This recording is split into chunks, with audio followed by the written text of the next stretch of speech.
right, good morning. We're gonna call board meeting to order, it's 9:01. Yes, Shane. I'm gonna do a roll call right quick. Yeah, stay right here. Okay.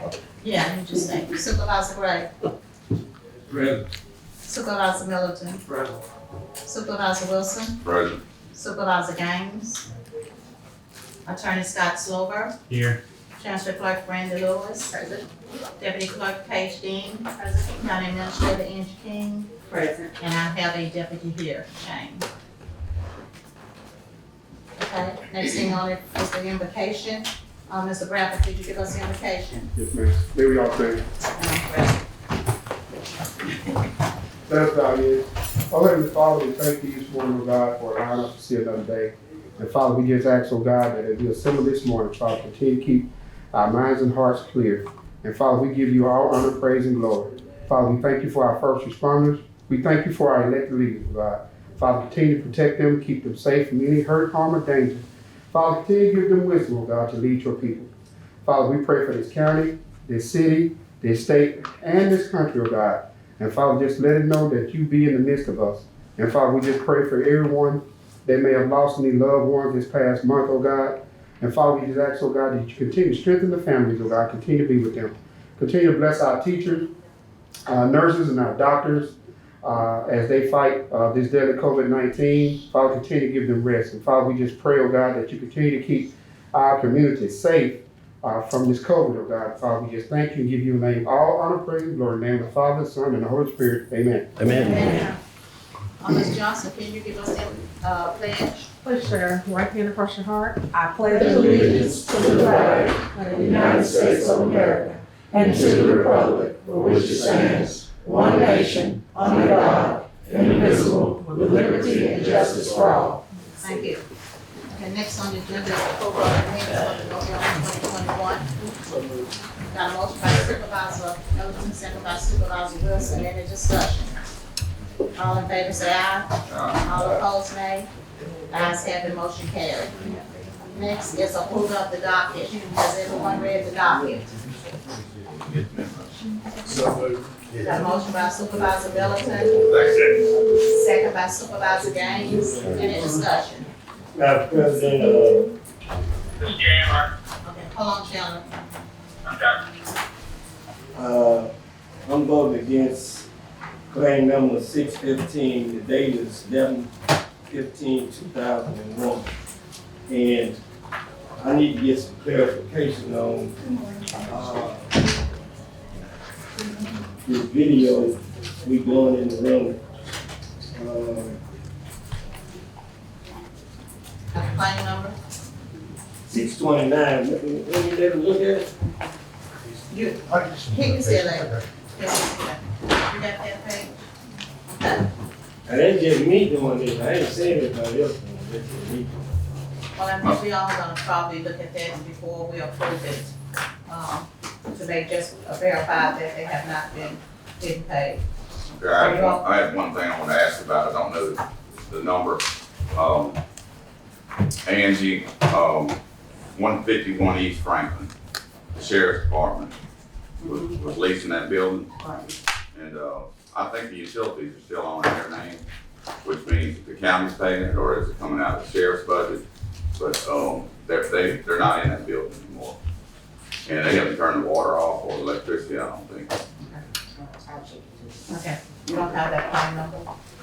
I don't have the claim number. Okay, can you find I it? couldn't find it on the docket, but I'm sure it's in there somewhere. Yeah, I had gotten actually look at that. Okay, you all. Yeah. Okay. All right, with the corrections of the docket, can I get a motion? I mean, a motion already been made. All in favor say aye. All opposed nay. The ayes have it, motion carried. Okay, next on the agenda is the approval of the monthly finance. That's for the sheriff department and chancellor clerk. Brandon, you have all that? Okay, can I get a motion? Got a motion by Supervisor Gaines. Second. Second by Supervisor Wilson. Any discussion? All in favor say aye. All opposed nay.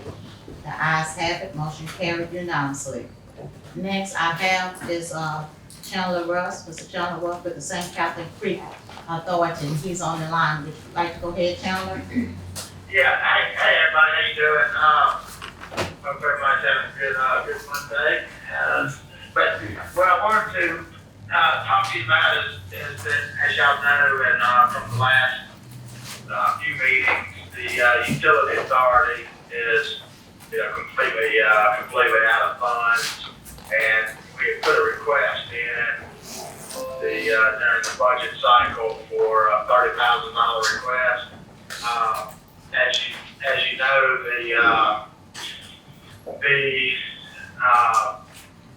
major thing that is pressing now is you've got a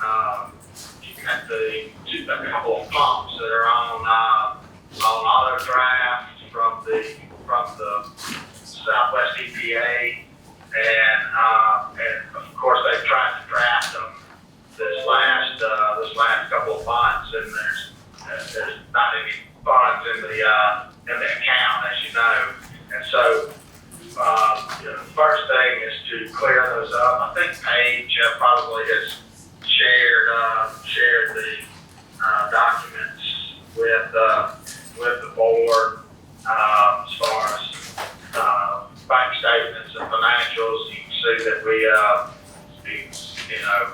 what we've spent, and then we don't have any funds available there. But and so it's our recommendation as we continue, protection for the county, that y'all either go ahead and fund the budget request, minus the insurance payment that you've already made for this year, and so that those utility bills and the operations of the utility authority can continue.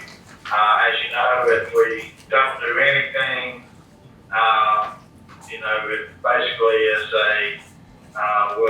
all of that reverts into the county anyway. It is a political subdivision of the county and the state, actually, and through the legislation that was passed. And so our recommendation, the property that it covers is basically, the property, the landfill, the wetlands, basically everything that was needed out of the original International Paper project many years ago, probably going back 15 plus years now. And so we've got to do something. As you can imagine, those drafts are in that bank account. Basically is going to close that account if we don't either put some funds in it or go about it that way. We don't need to lose electricity to those pumps. Okay, is that the $30,000?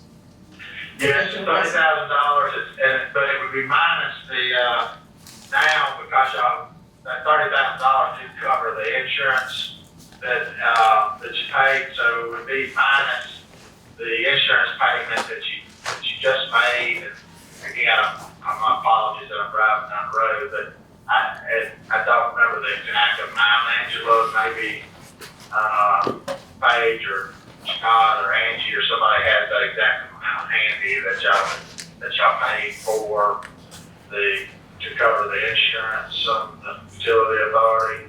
And so it would be minus that amount is what the request is. That I just don't know right off the top of my head. It's like 6,000 minus, it's 30,000 minus 6,000 is change. I don't know what that exact number is. Okay. What we'll do is maybe we can approve this pending, they get the total amount, figures together, Paige, because you don't have it with you right now, do you? Or Randy? I'm trying to find it. Okay, well, let's approve this pending. I got some problems with, 7,000. I got some problems with, I don't have a problem with the St. Catherine Creek utilities, but, if the county is gonna put some money in this account, then what they send me on my iPad, we need to go in executive session and discuss this, because I don't think we can take the county funds and do what I saw on this iPad with the county funds. Scott knows what I'm talking about. I've already talked to him, that would be an issue, Ricky.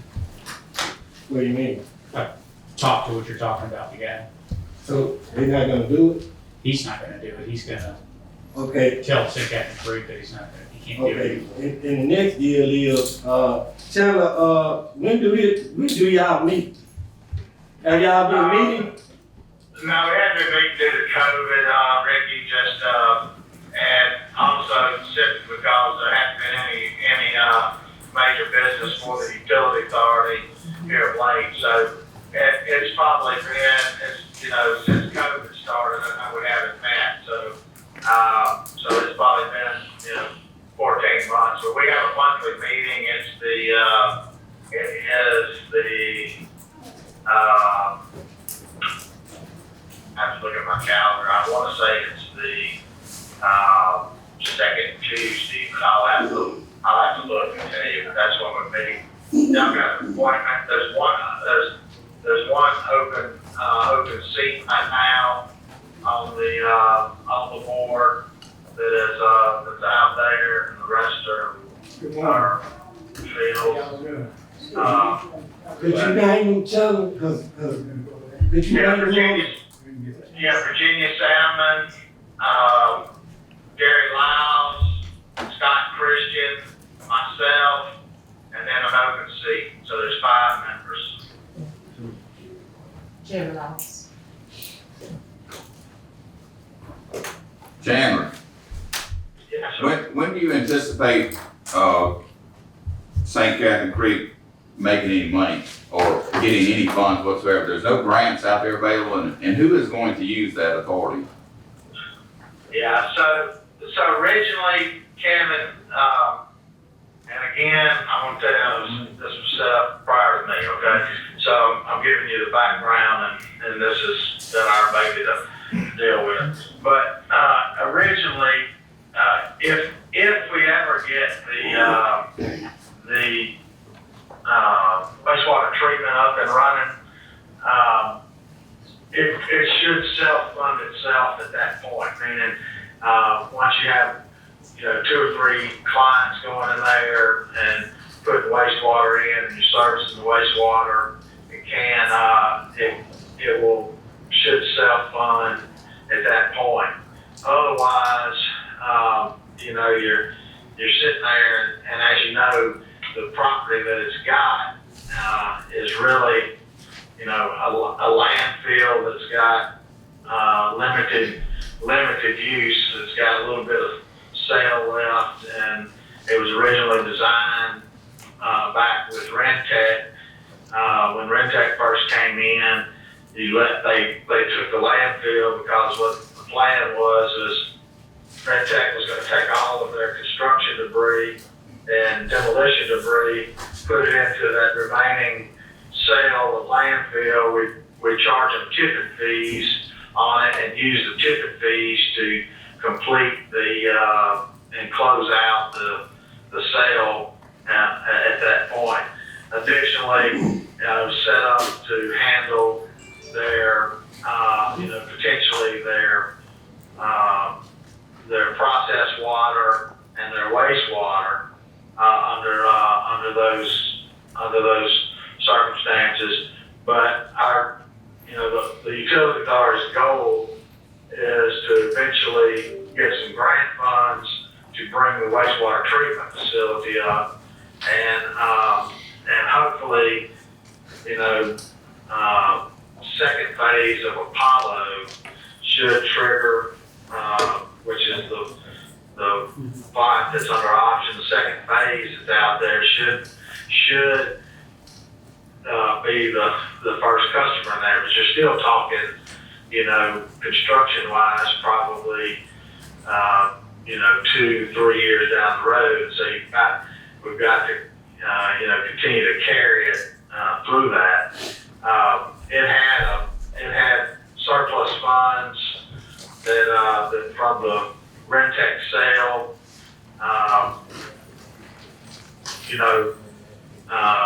back in 2006, I think is when the sale occurred.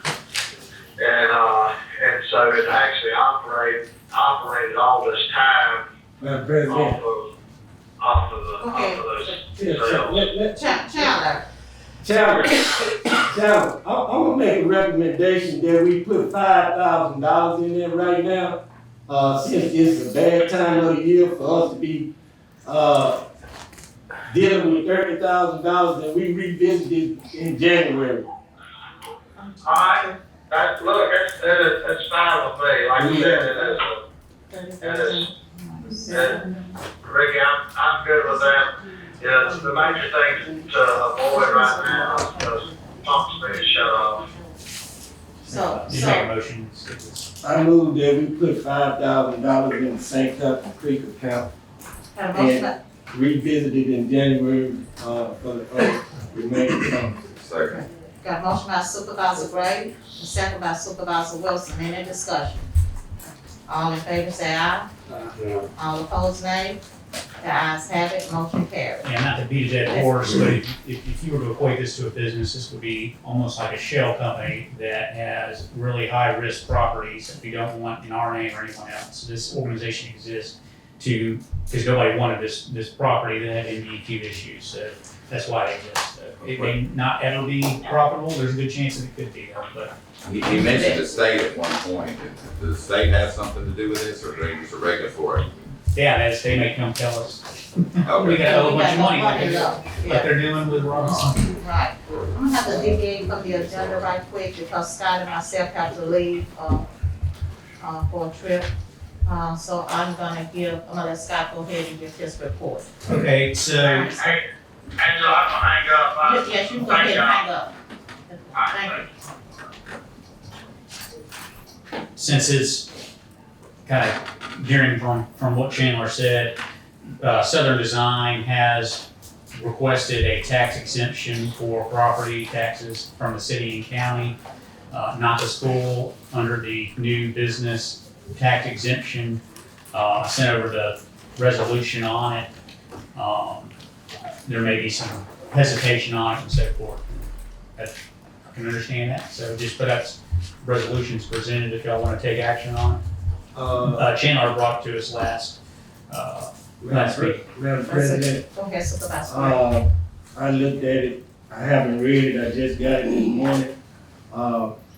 I need some more time to, talk to some people before I just, continue to give, companies 10 years where they don't pay no taxes. I just need to January to, talk to some people and see if there's any kind of other avenue we can go besides just 10 years we don't get no tax. Okay, we can defer that to the next meeting, if you like.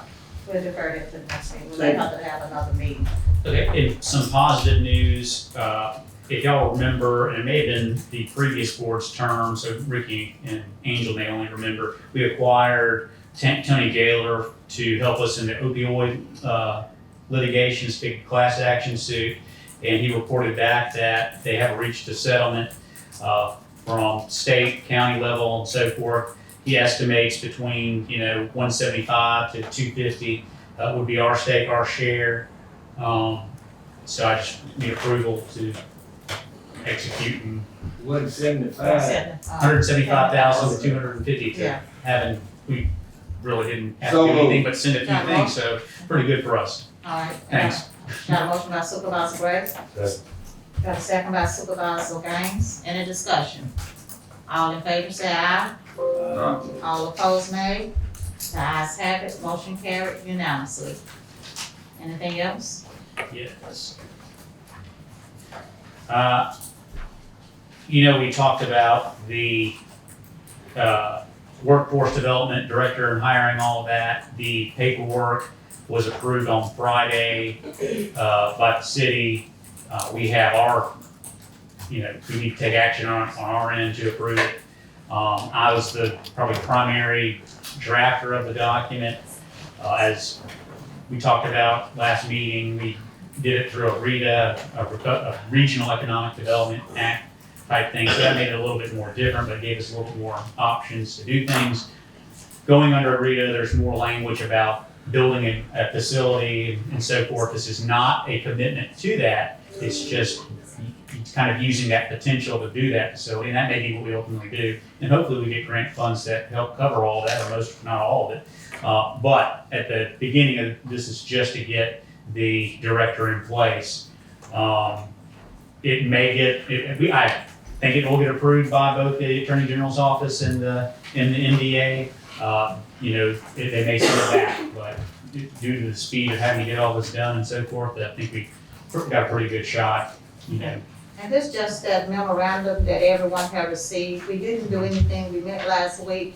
All of you all was there. So, just wanted to make sure that everyone has read that memorandum before we approve it. You still have not read it yet? With this computer deal, I just got mine this morning. I haven't read it, but I talked to the attorney, and my only concern was, and I think he clarified that was she gonna be PERS or was she gonna be whatever. He said PERS, right? That is correct. As an employee of the city, she will remain in PERS. Okay, the next deal was, what else I told you about? I had concern about the hiring and the firing. Okay, the board of aldermen and the board of supervisors of the school district hired her. Yes. So My thing is, that's, if something come up, that's who needs to be, if it ever come up, then the whole board, that needs to come to the whole board, not no committee. yeah, and that was worked out at the last meeting, and Warren shook his, the advisory board recommended that be the case. The boards discussed it and made it the All that's case. in this, The only reason that there's a different option was because originally it came out that way, and I didn't want to change it. If the boards had a problem with it, I didn't want to delay anymore. So that's why. But I wasn't trying to cause any more confusion or whatever. But that's the way it's worked. Is that advisory board makes a recommendation, but it's up to each board to hire and fire. Right. Okay, you have any more questions, Supervisor I'm Gray? good. Okay. Can I get a motion? So moved. Got a motion by Supervisor Middleton? Second. Second by Supervisor Gaines. Any discussion? All in favor say aye. All opposed, nay. The ayes have it, motion carried unanimously. Anything else? Yes, I shot out maybe a week or so ago. It's within our budget and within the law that you could increase the salaries of supervisors, prosecutor, board attorney, justice court judges. It's within your both within the budget that y'all set and within the law. But in order to do that, you have to enact a resolution finding those certain things that's been done. I think I sent a draft out to you all to take a look at. If that's something you Has want to do. everyone read that draft? I think he sent it out about 2 weeks ago, right?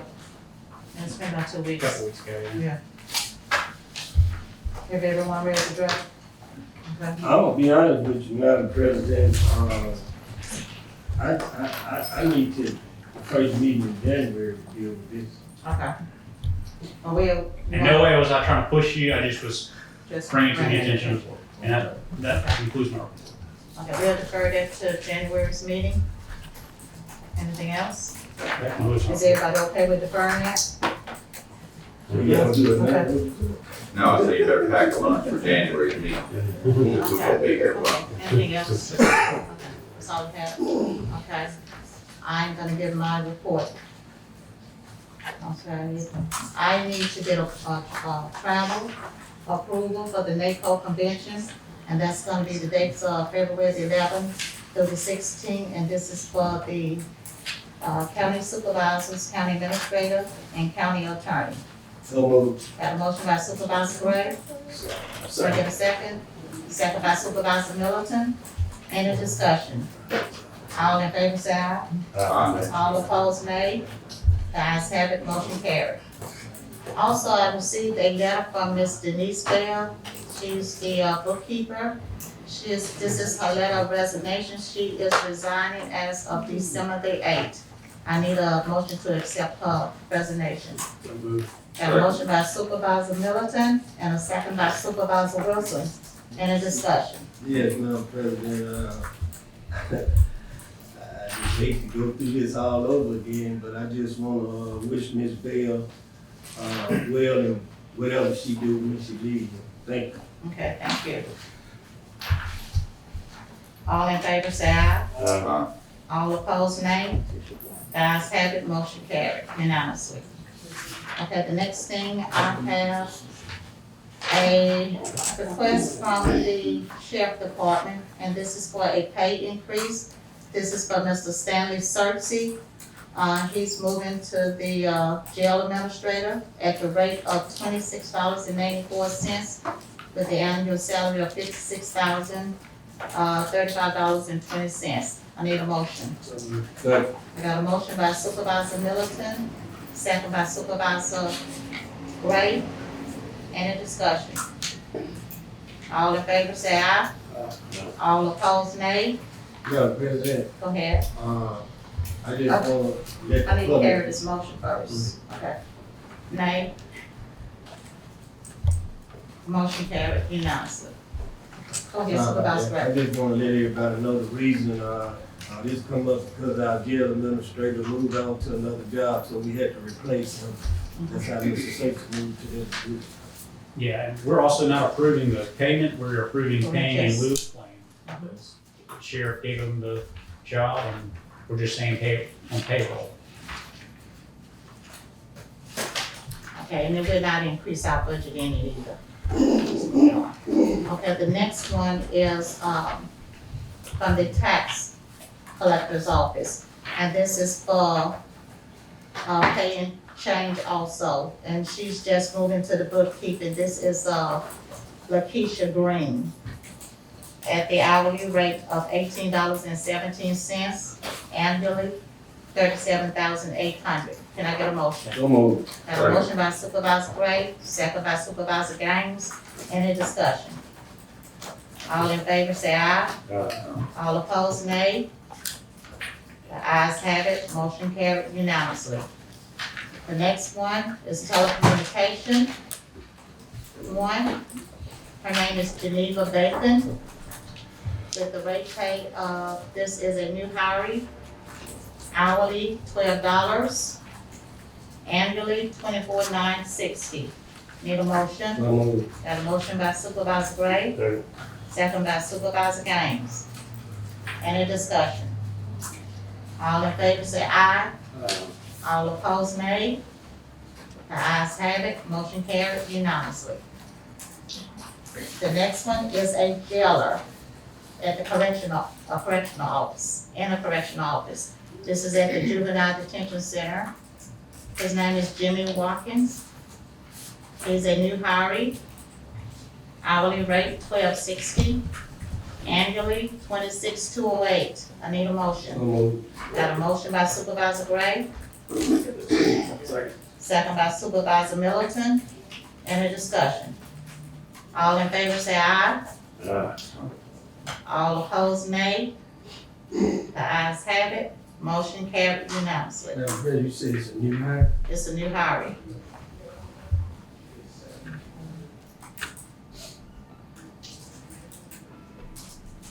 The next one is also a correctional officer at the Juvenile Detention Center. His name is Ricardo Noor. That's a new hire. His hourly rate, $12, annually $24,960. Need a motion. So moved. Got a motion by Supervisor Gray, second by Supervisor Gaines.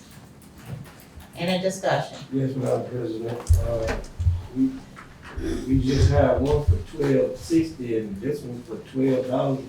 We're supposed to be $12.60, That's $12.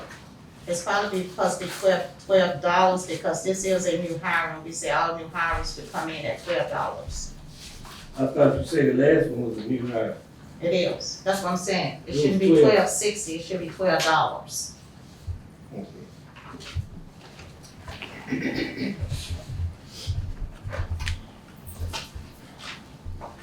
So his annual rate be $24,960. Make sure that HRA gets that back so they can put the Yeah, correct okay. amount in. Yeah, put that back there. So the Make last sure. thing we approved need to be changed. It's gonna be changed. I put it on this paper also, okay, so make sure they get that, okay?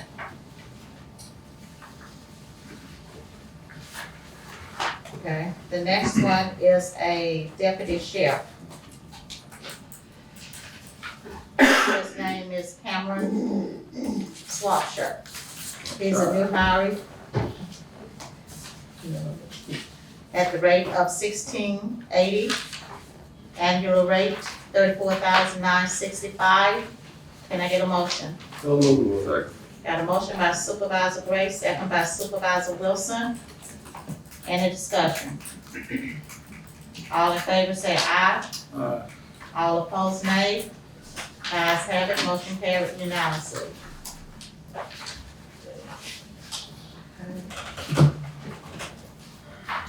That's all I have.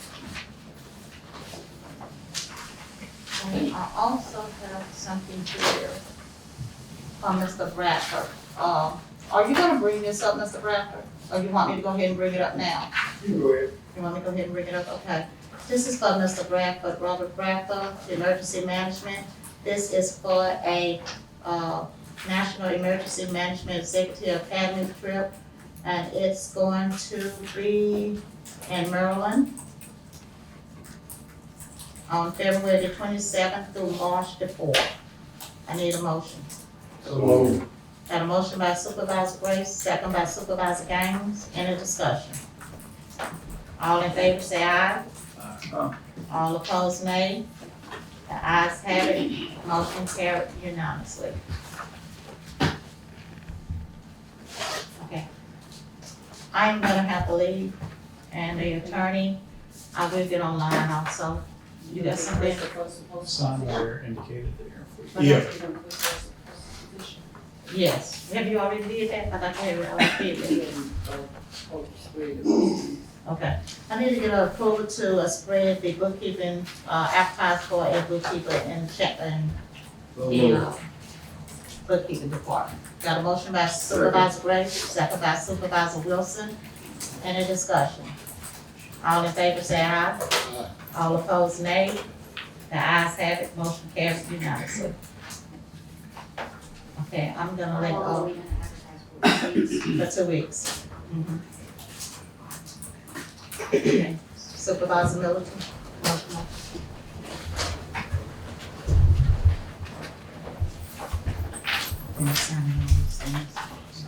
Sign these, wasn't signed there, so that's-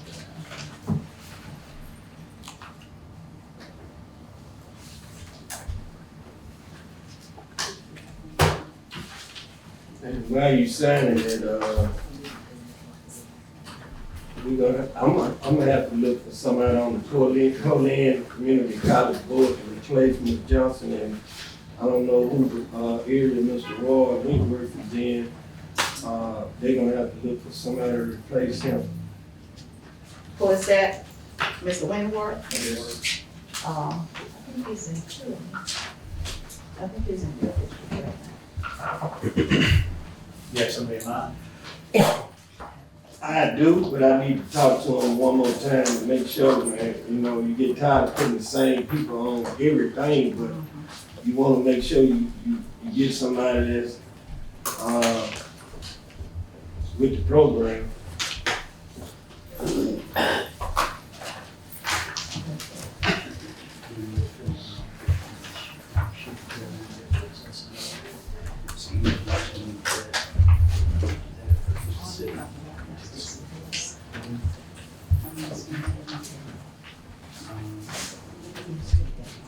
Ms. Johnson. That's what she's talking about.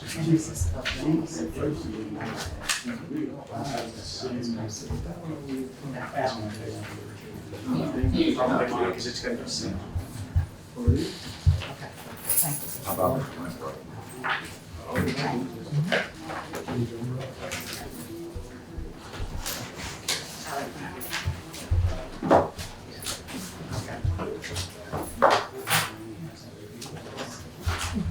Okay, next on the agenda is going to be Mr. Ryan Frederick with Mississippi Public Service Commission, Southern District.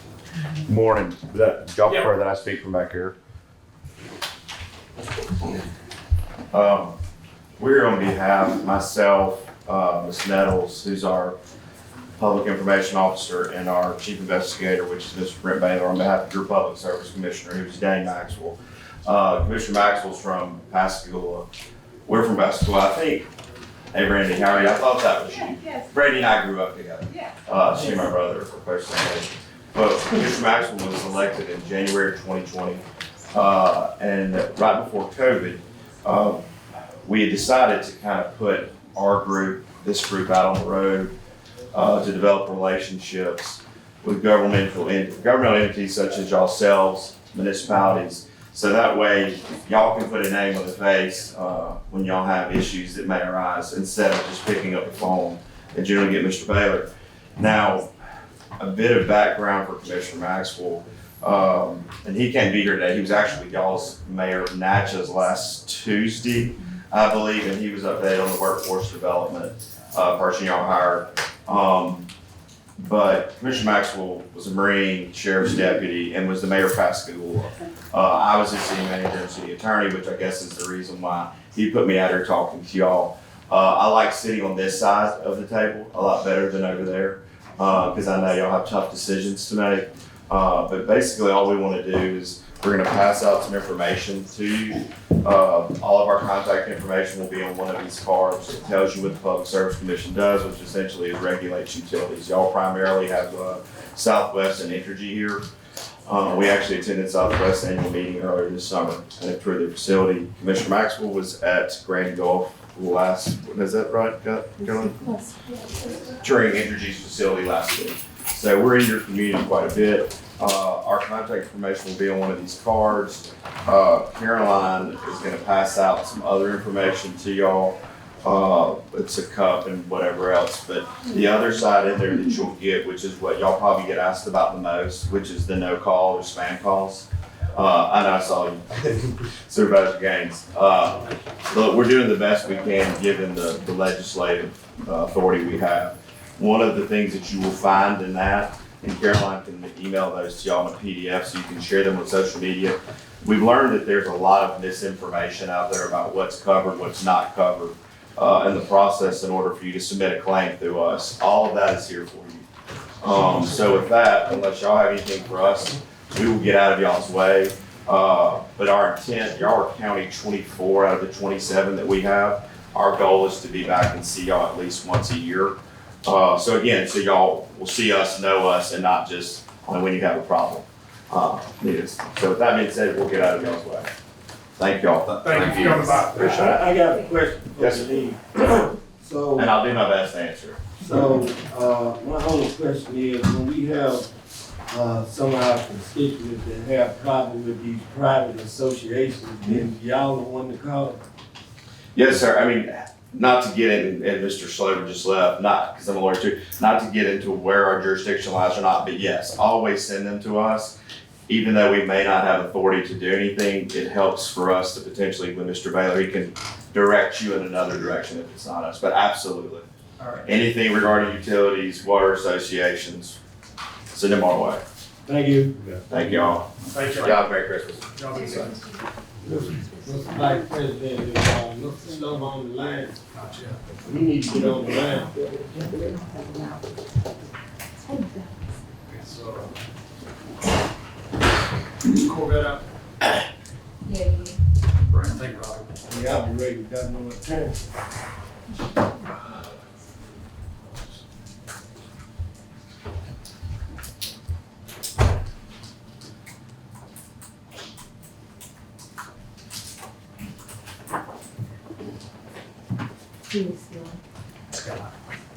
Yeah, it's on.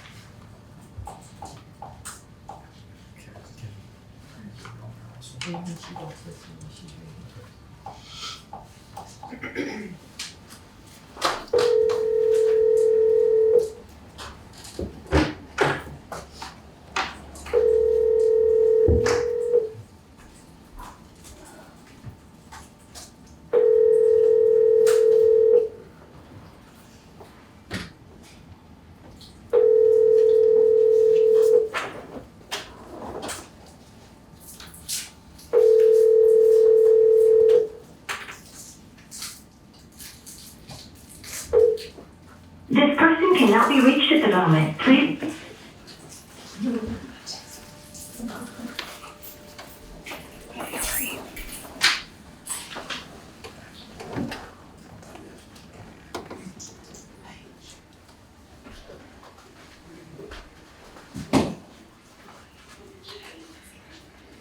apologize for the little slight delay. It's just like we on commercial time. We'll get back to the regular meeting in a minute.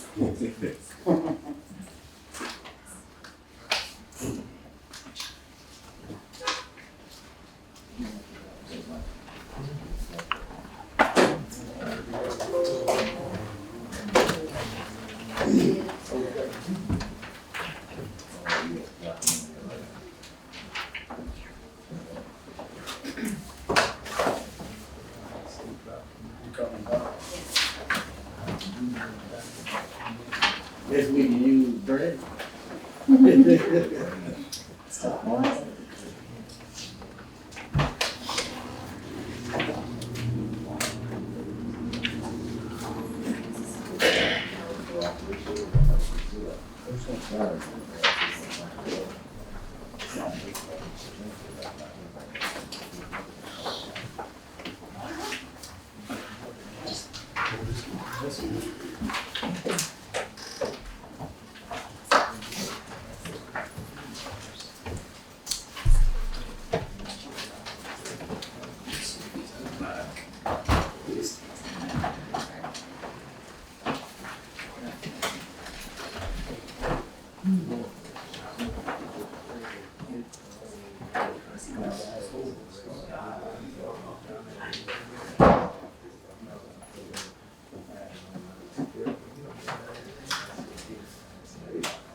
I thought they could get it. We did not.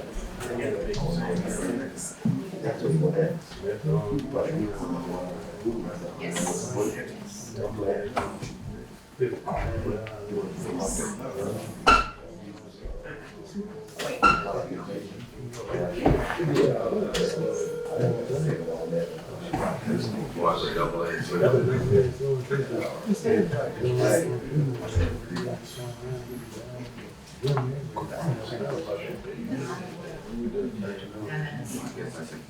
I voted yea, I'll just throw mine.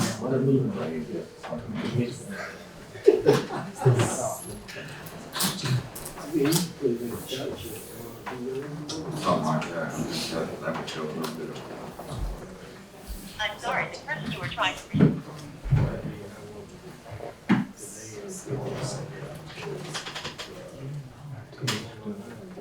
We need to explain thoroughly in the motion.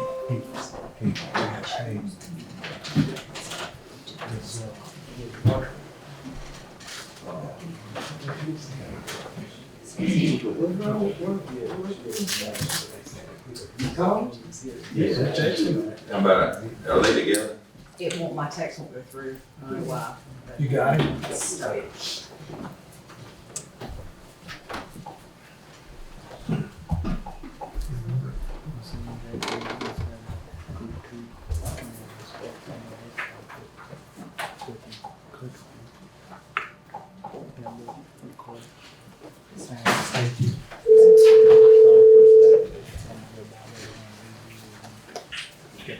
This is Scott. All right, we got you. You got us? All right. I'm here. Okay, next on the agenda, we're gonna have Miss Lois Arsenault Mathis with NAACP.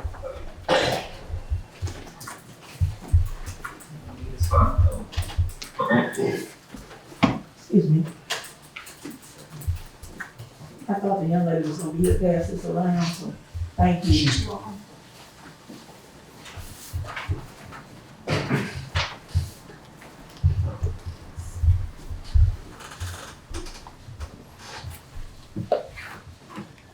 Good morning, everyone. I hope you can hear me because I have on a mask and I'm gonna try to keep it on.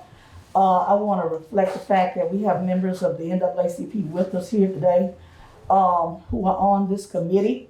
We have Mr. Ben Tuck, our Executive Director, Ms. Emma Rose Jackson, Ms. Georgia Oliver, Mr. Alan Oliver, Ms. Shelley Frazier, Mr. Albert Jones, and Mr. Jimmy Ware. I think those are everybody, those people that are here today.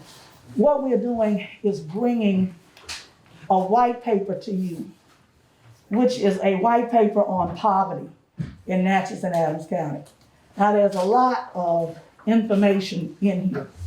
I'm not gonna take the time because I know you all have a short meeting schedule. We were told by Supervisor Gray, so we're not gonna take all the time to read this to you. I am gonna read a conclusion to you and go through the issues to consider. I do want you to know that in your packet, you have a copy of the white paper. We've been working on this for quite a bit of time. You also have a copy of portions of Alice in Mississippi. And Alice in Mississippi is a summary of the hardships that people find in their lives. The federal poverty level, FPL, is one amount of money, but you find a lot of people who cannot exist, who are not existing even $5,000 to $10,000 above the federal poverty level. And I was listening to the amount of money that you all were bringing some people in terms of starting salaries. And if you look at this report, you'll see it in Alice in Mississippi. And Alice is not, Alice is like all Alice's in Mississippi, all Alice's in any state. It's a national paper. But we took the Mississippi portion of it out. The other part of what we're going to talk to you about, you have in that section general demographic information for Adams County. You might want to look at that so you see where we are. But the other piece, we pace ourselves in dealing with this paper through the, make sure I'm reading it right, the enduring challenge of concentrated poverty in America, which it includes case studies from communities across the United States. It's a joint project of the Community Affairs Offices of the Federal Reserve System and the Metropolitan Policy Program at the Brookings Institution. It was written circa around 2008. The Federal Reserve System and the Brookings Institution produced this particular study. We excerpted or extracted Holmes County. The only county in Mississippi that was referenced in that study was Holmes County. So what we did was build our paper based on the information around Holmes County because that was the closest to us. Now, there are some differences in Holmes County and Adams County. One is in the Delta, but some of the same situations apply. When you read this paper, it gives you a historical overview from the establishment of Natchez, from it becoming a state, from the slavery issue, from the Jim Crow issue, all the way through civil rights, and what impact that has had on this area. We're looking at you, and these were some of the issues that particular Brookings Commission decided to look at for Holmes County, which was lack of jobs and lack of skilled workers, which you all are trying to address. Historical legacy of Natchez and Adams County of a two-tiered economy. When you go in here and you look at the fact that a lot of women right after construction were only doing what we call maid work, laundresses, cooks. Well, guess what? That's basically where we still are today in our community. We haven't moved that much farther ahead. And if we haven't, the pay levels of those positions don't allow those people to have the quality of life that we would like to see them have. There was a lack of long-range strategic plan to eradicate poverty and rejuvenate African American entrepreneurship. We want to look at this. Leadership, organizational capacity and trust, and last, education, housing, and health. We have some proposals from the NAACP.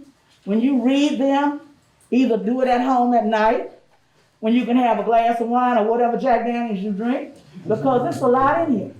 And it's probably gonna take a glass of wine. I'm gonna have a glass of wine and what I drink. I don't drink Jack Daniels. But when we put this together, it took all of that.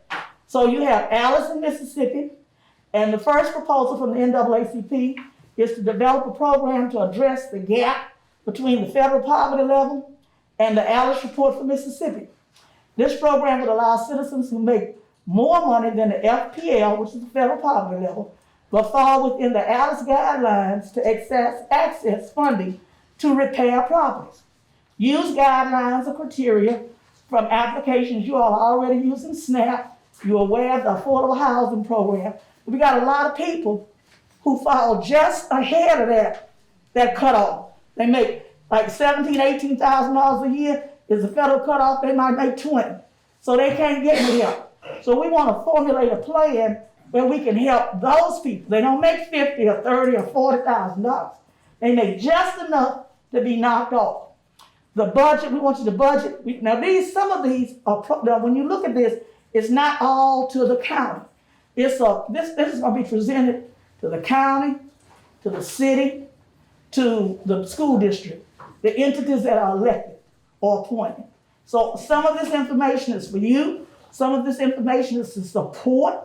Some of this information is a form of collaboration or joint, where we actually come up with a strategic plan to address the issue, not just sit it on a shelf. We might not get all of it. We may be able to do some things. Some things can be done together. You all are talking about grants. Good thing, you know. So let's go on through it. So that's the Alice in Mississippi, and it's quite a bit in there. It says utilize a conglomeration of these funds to assist citizens. We want you to apply for a youth build project here that's run by the county and the city. Either the city has one and the county has one, or y'all collaboratively have one. Because we're finding out that when other agencies get these youth build grants, we lose them. But when the cities or the elected officials are holding them or housing them, they tend to move fairly well, and they're well coordinated. All right, we're asking to apply for AmeriCorps to come here. I know that Vicksburg has one. I know Vicksburg is in Congressional District 2. So I'm not sure whether AmeriCorps are designated by congressional districts, but I know we don't have one in action. So I would like to see us get one. Because if you have those kinds of entities working together, you can do more to help people. You can have somebody painting. Some of you all know about, we used to have a group that would come in every other summer. They would just volunteer and come in and help young people. But COVID shut that down. And I can't call the name of that group. World Change would come in. But if you have an AmeriCorps or a youth bill, you got your own folk here. And you can do some things that can help besides the amount of money that you're going to put out to help people paint, clean up. When we look at economic development and people come into our communities, we don't know where they go before they bring a project here. They have a tendency to drive the whole community, and they see a tale of two cities. They see a downtown Natchez with beautiful undeveloped homes, but they just may drive over into Ward 2. Where I live. Yeah, certain areas, even out in the county, because I've been driving around the county, and they're gonna look at that and say, well, what's going on? Some of that deters. And look, a clean neighborhood, Bush Brown taught me this, a clean, well-lit neighborhood deters crime. It's like roaches. Roaches don't want to be where the light is. You start stomping, it's clean, they're not gonna be there. But if you got, unsafe neighborhoods, blighted properties, places where people can hide, you're gonna have high crime. That's what you got. So we're trying to come up with a way. Now I didn't want to be long-winded with this, because this took some time. This took some effort.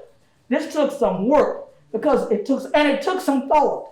And we're asking entities to put the same energy into it that we did. We have the Thompson Project on here. I heard y'all talking about Rita. I heard y'all talking about workforce development. As soon as they started talking about building a place, I started talking about Thompson. It's gonna jump out of my head every time. St. B. Thompson is a beautiful school. Does it need renovation? Yeah. You got a gym over there. You got an auditorium. You got a cafeteria. You need money. This is the time to put it. Get it, grab it, go to Representative Johnson, see if he'll sponsor a bill. Maybe you can house your program, the administrative part of it, at Thompson. Maybe you need to build a new building. But think about it. See, automatically, it's like, no, never Thompson. But that would completely regenerate that part of town. It would just make it blossom.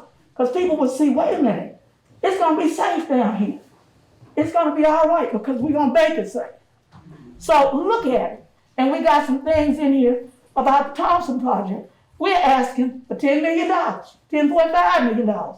Not only $10.5 million to restore the gym, the cafeteria, auditorium, and St. B. Thompson School, but we're asking for $400,000 of that funding to be used for a feasibility study of the building and for technical assistance. Let's just start with that part. But we need your support with Representative Johnson and your whole delegation in Jackson to get some of this done. Why did you bring it up, Ms. Mathis? Why did you wait till December? Well, we were trying to get it together, but this is the only meeting y'all have. And guess what? Legislature goes in January. And Representative Johnson has told us there's a whole pot of money sitting over there. And guess what? When they go in, it's going to be a big fight. From the southern part of the state, to the northern part of the state, from the eastern part of the state, to the western part of the state. And the last time they had a big fight about money, we got $900,000 of it that came to Adams County. And that came to just save some EWP projects. So, and I'm talking about the BP oil spill money. So I'm not telling you stuff that I'm just thinking and dreaming about. I know where it goes, and I know how it goes, and I know where it's dispersed. And I know that the squeaky wheel, the loud, fussing squeaky wheel, gets the oil. So we're going to start squeaking right here. We're requesting $1.5 million to revitalize communities in Adams County. There's a whole section of housing in here. Again, that's not yours by itself. It's yours and the city. We're asking that you all help us by contacting the Stennis Institute, that's number 4, at Mississippi State University, to help us market Black tourism in the city of Natchez. That's going to be a collaboration with the Natchez Business and Civic League, with Natchez Inc., with the Visit Natchez group. But it needs to be done. We talk about it all the time. But I do know, well, why the Stennis Institute? Ms. Osborne, because I happened to be in a workshop. I didn't sleep much when they had workshops and meetings. I went to them. And the Stennis Institute will come out and they will provide those services. They will write the programs. They'll look at your area. They'll tell you how to market it. And it won't cost you $100,000 for their play. It might cost 10. It might cost 15. It'll cost what they feel your city or your area or your county is able to pay. But we are a private institution. We are not profit. We are not public. We are we are the national branch of the NAACP. But we need your help in contacting them. We want you all fund some of jobs already. Want you to keep doing that. We want using the concepts and precepts of workforce development plan now to utilize proposed vacant schools. That would go to the school district. So when you read this, in your mind, shelve it. That part of the plan goes to school district. This part of the plan is a collaboration between the county and the city. This part of the plan is basically city. It's not all on you. It's like we are all here. We are all here in one pot. We're all in the same boat. It doesn't matter whether we're in the city of Natchez or the county of Adams. We're all in Adams. So, and we're all in Mississippi, and we're all in Southwest Mississippi. Under recreation, we want to seek state funding to completely enclose the Natchez Adams County Aquatic Center for year-round swimming and swim team competitions, and to promote year-round healthy recreational activities for all ages of citizens in Natchez and Adams County. Number 8, and the last one, Natchez Junior College restoration. We've been in touch with Reverend Reginald Buckley, who's with the Mississippi Baptist State Convention. That's part of your tourism piece. It's a big part of Natchez. It has been brought up in the legislature before. Senator Barbara Blackman is there. She brought it, so you have a collaboration of things that can be done that can promote some of these areas. In our conclusion, the Natchez branch of the NAACP is requesting the establishment of a countywide poverty commission as a joint initiative between the city of Natchez, the Adams County Board of Supervisors, the Board of Trustees of the Natchez Adams School District, Natchez Inc., the Natchez Business and Civic League, Mississippi Black Baptist Convention, Antioch Missionary Baptist Association, the Ministerial Alliance, and the Natchez branch of the NAACP to address poverty and its consequences in all areas of life in Adams County. You can read the rest of it. This is our presentation. Thank you for accepting. Thank you, Ms. Mathis. Anybody have any comment? I just want to say that, I want to thank the committee for your research and everything you did to bring this information to this board. You know, when I was elected, every time we had a meeting, the only thing ever came out of my mouth was dealing with poverty. And we really never got anywhere on it. But now that we have the research and the numbers, maybe we can work together with the city and the school district and all the other entities that you called out, because it's going to take all of us together to do what you're saying to try to alleviate the poverty that we have in this community. So again, I just want to thank y'all for this. Is some valuable information right here. And we do need to get our legislators on board, because in my years in office, we had a busload of people to come down here, and some of them was from the legislature. And the ladies say, well, man, I ain't know Natchez look like this. People always see one side and don't see the other side. And when you bring them to the other side, they're amazed how bad it looked. So we have an opportunity now to work together with all these entities to try to alleviate some of these problems. Thank you, Mr. President. Thank you all for hearing us. Anybody else got a question of me? Good. Thank y'all for coming. Thank you. All right. Next on the agenda, city government business, if any. Departmental reports.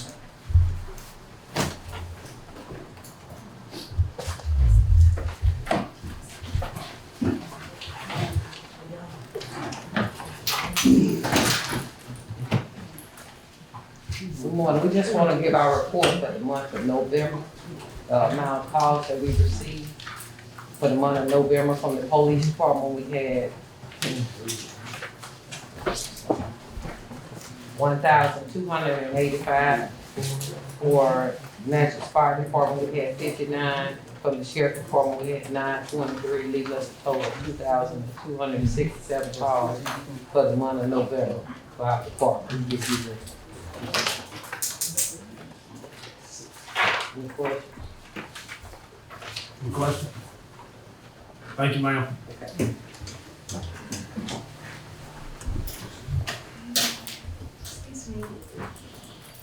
Good morning. I have two things for you all this morning from the purchasing department. I believe you all have the handouts. One being from Puckett and Striblin, and that is for the 2022. I don't want to take my glass off. The 2022 backhoe loader that the road department is requesting.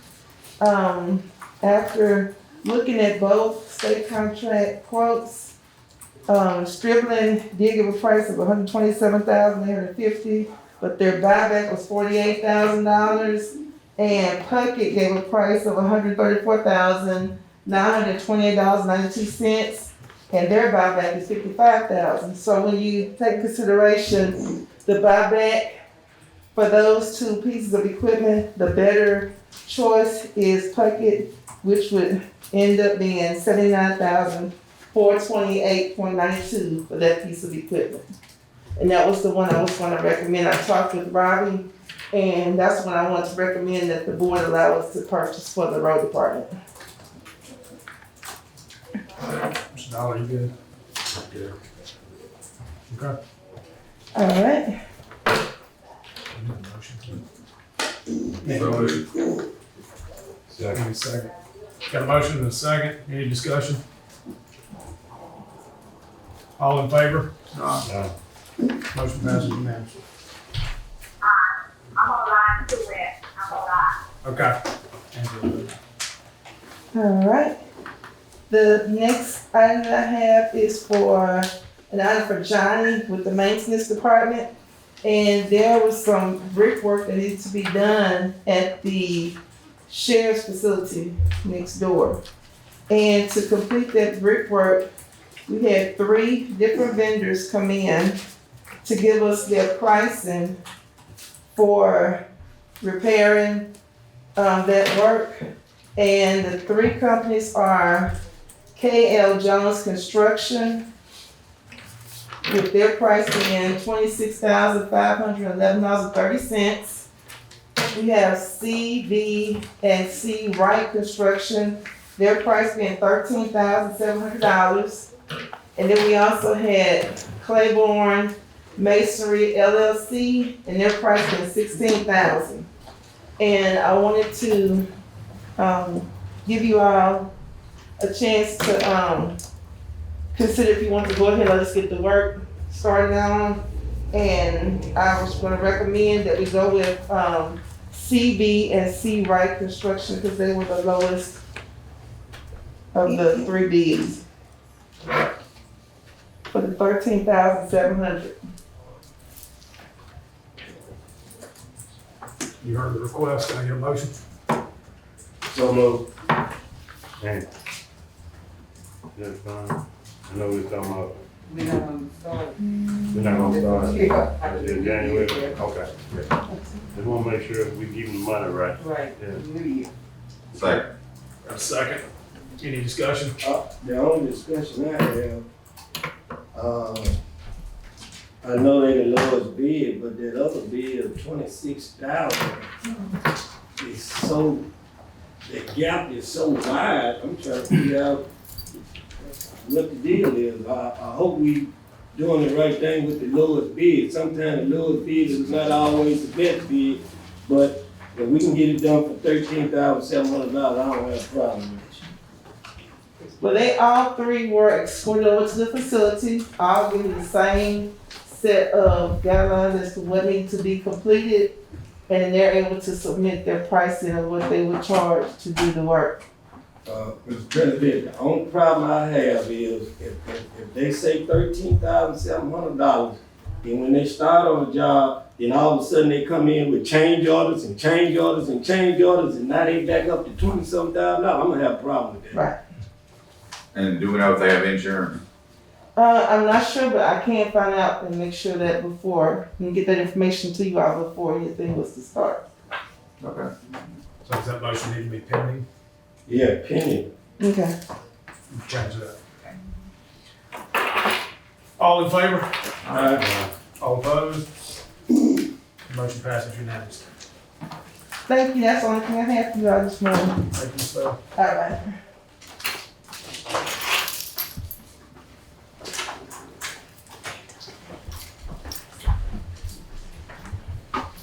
Good morning, board. Got a couple things, just a couple announcements. Everybody know, the hurricane season ended November 30th. So right now we in our fall severe weather. So we want to make sure everybody's prepared, make sure you got everything accomplished because right now we're going to start getting a lot of severe weather, pretty much tornadoes in our local areas and also flash floods. So we're going to be on top of it. If anything come out, we're going to start alerting. Want to make sure everybody let your constituents know if they're not getting any cold reds alert because the system purged when we switched over transition. So we noticed a lot of people weren't getting the message. So if they had, just tell them they can go to the website or they can call my office to get back on the code red alert system for the county. Maybe, I don't know if Robbie or Angie will bring this up, but we we're looking at having the county luncheon, December the 14th, at the safe room, for all the county employees. On Wednesday, December the 8th, we're gonna have our EMA directors meeting with the MEMA Personnel State Director. So if anyone, your supervisors wanna come by, attend the meeting, of course, they're gonna bring a lot of personnel down.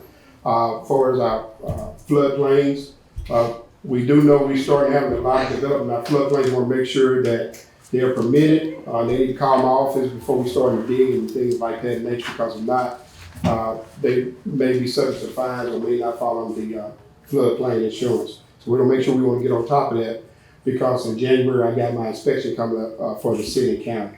So we need to make sure that we're on top of it. Pretty much, I think District 1 and 2, y'all have the pretty much most floodplain, Lake Mary, around the Beaupre area.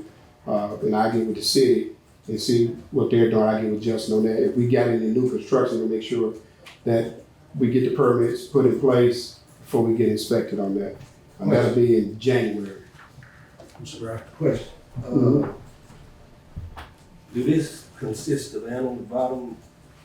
Yeah, if you're in the floodplain, any floodplains in Adams County, they have to be permitted before they do any construction or any ditch digging, things of that nature, because the county, we adopted into that system. Okay, what date that is? It's gonna be January the 18th. The The 18th, the 18th for the meeting. and where? It's gonna be probably in my office. Okay, thank you. Also on December 16th, Adams County will be participating in a tri-county full-scale exercise with Jefferson and Franklin County doing a mass casualty exercise. So if you never saw one of our exercises, they're pretty good. You can come out and be an observer and watch it as our first responders respond to any emergency in the county. We're doing it differently this year. We incorporate multiple counties because we're seeing a lot of counties don't have the assets and resources, so we're practicing that just in case anything happens in this tri-county area. So that's pretty much I have on the board. I know people may be asking about the COVID, the Omicron. Right now, we don't have any Omicron COVID cases in Mississippi, but Louisiana do have some. We're keeping an eye on that. Right now, they're not panicking. We're not going to panic because they don't have enough research on that type of virus yet to really push things in place. We're still fighting the Delta virus, so we want to encourage everybody to continue to get vaccinated. That's going to be the key to us getting out of this and keep this COVID from varying, going to different ones. So, like I said, let's keep it up in Natchez Adams County. We're doing a good job to continue to push that out to your constituents and your family members to get vaccinated. That's all I have, Mr. President. Please any questions. Thank you, Mr. President. The question I had, could you relay all those dates and meetings to Carvel, but you can put them on our map, on our calendar? I can do that. Thank you. Lunch the 14th or 15th, it's on Wednesday, is that? Yeah, 15th. Yeah, correction gonna be on the 15th, not that. December 15th? December 15th. So what time, y'all? 11, 12? 11:30, 12. Okay. Corvette did that, we'll get that put out, sent out all to the county employees. Thank you, just the county employees, don't bring family members and friends, so, yeah, let me for, that's all I have. Good morning, Board. There were 273 requests for service to 911 this month. 166 of those were transports. Average response time in the city is 8 minutes and 44 seconds. For priority ones, 85% reliability. The county's 14 minutes and 40 seconds at 88% reliability.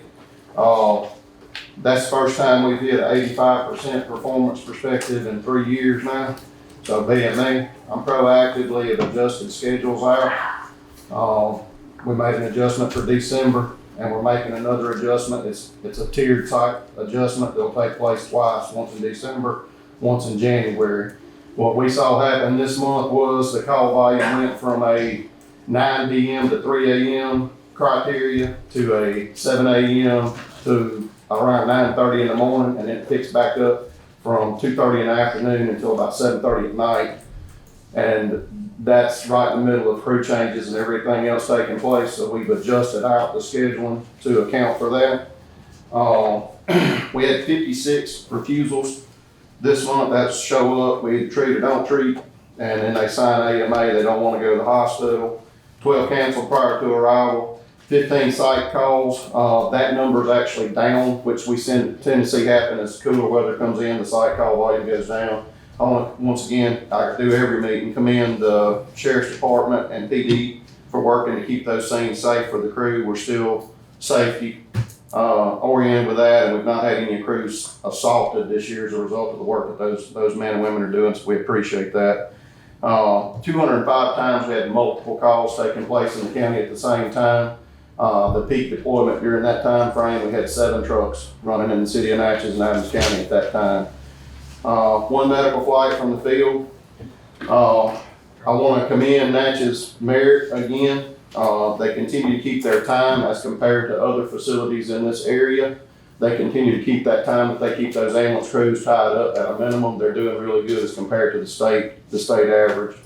And then I wanted to also let the board know we successfully trained the man tested National Registry, and we will have a brand new paramedic on the road starting middle of this month. He came on board, started as an EMS driver, promoted to an EMT basic, took the appropriate schooling, challenged the national exam, is now a National Registry paramedic. So we've added another paramedic into the city of Natchez and the deployment plan. Y'all have any questions for me?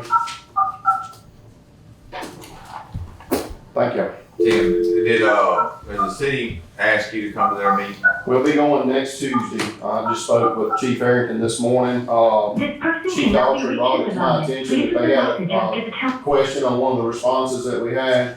He was able to give me enough detail on that I drew the information on it. I have that prepared. I'm going to give a copy of this report next Tuesday and response information on that particular call to them.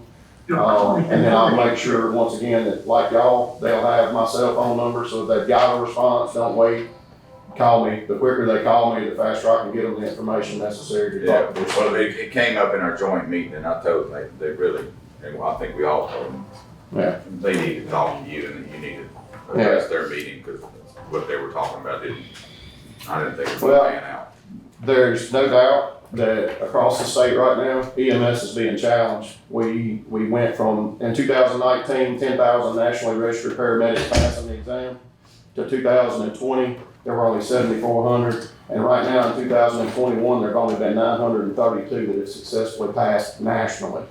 Our guy's one of those. So I'm very proud of that, but that just tells you there's not a lot of people getting into healthcare. COVID has really steered people away from healthcare.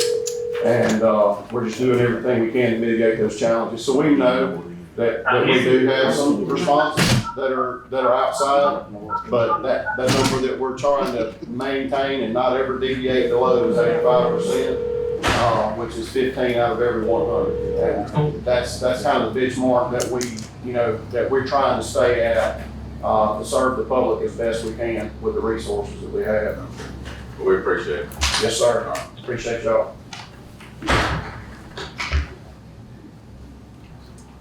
Richard. Morning, board. I'll be brief. I'm just gonna give you an update on our FA inspection, the second inspection that was supposed to be a surveillance inspection. They actually come in and did a full-blown second inspection. They found 3 write-ups that we corrected in the same week, which were so minor that they really had to try to find something to write us up for. So it was overall a really good inspection for us. Construction is happening out on the runways right now, so we are getting some lower fuel sales at the moment. They haven't went below what we are projecting for the month, but they are right there at borderline. So the closing of the runway has affected, and then next month we will see weather. So hopefully our runway is back open for that. Last, all the air service development study has been complete. I do have that. I just got to give my last brief comments, and then I will get it out to all of y'all as well.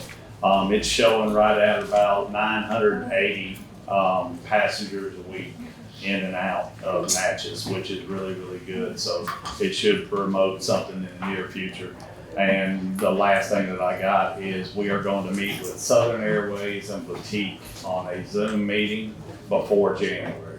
And then we'll meet with some others after January, but we will have Southern and Boutique Zoom meetings before then. And if y'all want to be part of that, I'll send y'all the invite when I get it set up. Other than that, if y'all have any questions, I'll be happy to answer. I don't believe so. Thank you. All right. Let me put all these pounds on your feet.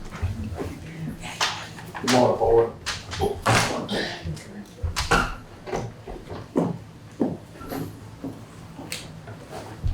Few things, I got a spoiled dirt request, for 42A League Road, Adams County. Angela signed it, I don't think Paige has it, just need to get that, brought before the board. So moved. Any discussion? All in favor? Aye. Aye. All opposed? Motion passes unanimously. And then I got a place on Morgantown Road, 127 to 133 on Morgantown Road, the landowner's property. We've got 4 or 5 drainages that go into one property. I met with him, Scott's met with the landowner, talked to the landowner, had him sign the form. I think Paige has it, Angela's already signed it. To give county permission to go in to look to see what we need to do to correct these drainage problems, drainage issues on Morgantown Road. I just want to bring that before the board this morning. And Supervisor Gaines aware of it, it's in his district.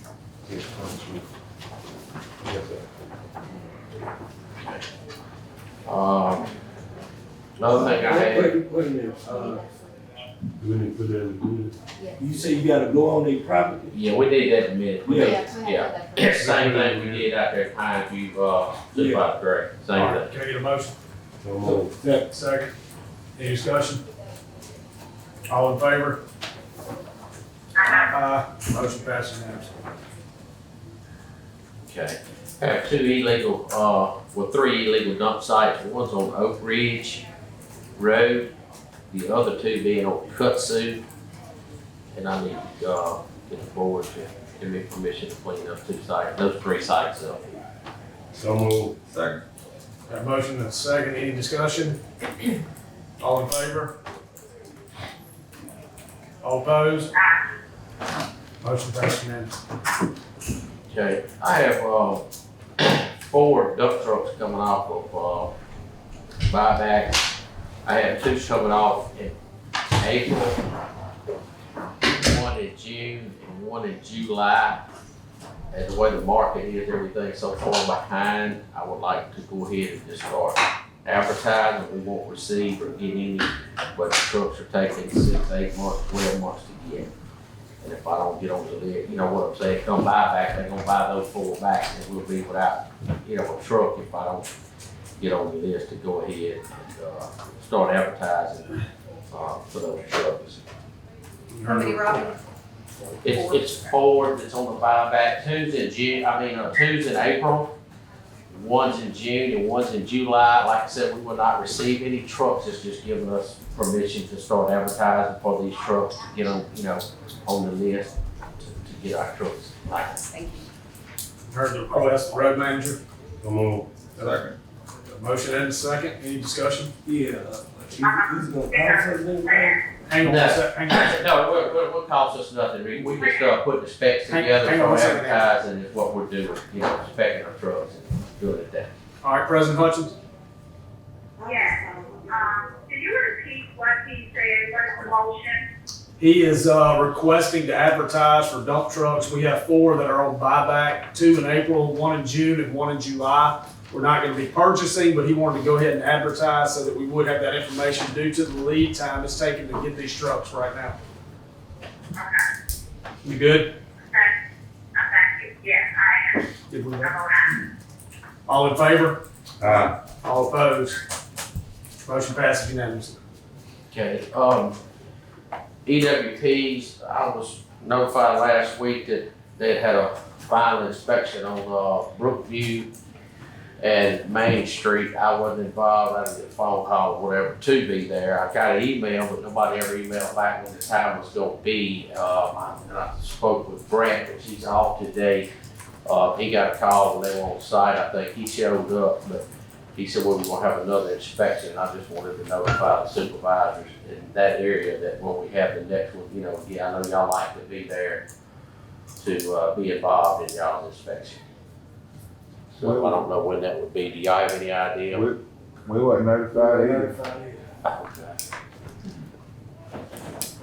Brent will set up an inspection for a contractor and y'all.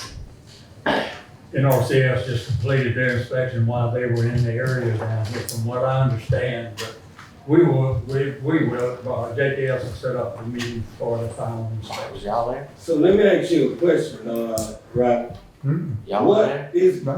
What is the normal procedures for inspection, EWP? Engineer, NRCS, county, and contractor on site to look at punch lists, you know, things like we've done before on Oak Ridge and other, you know, all of them really, that we've always done.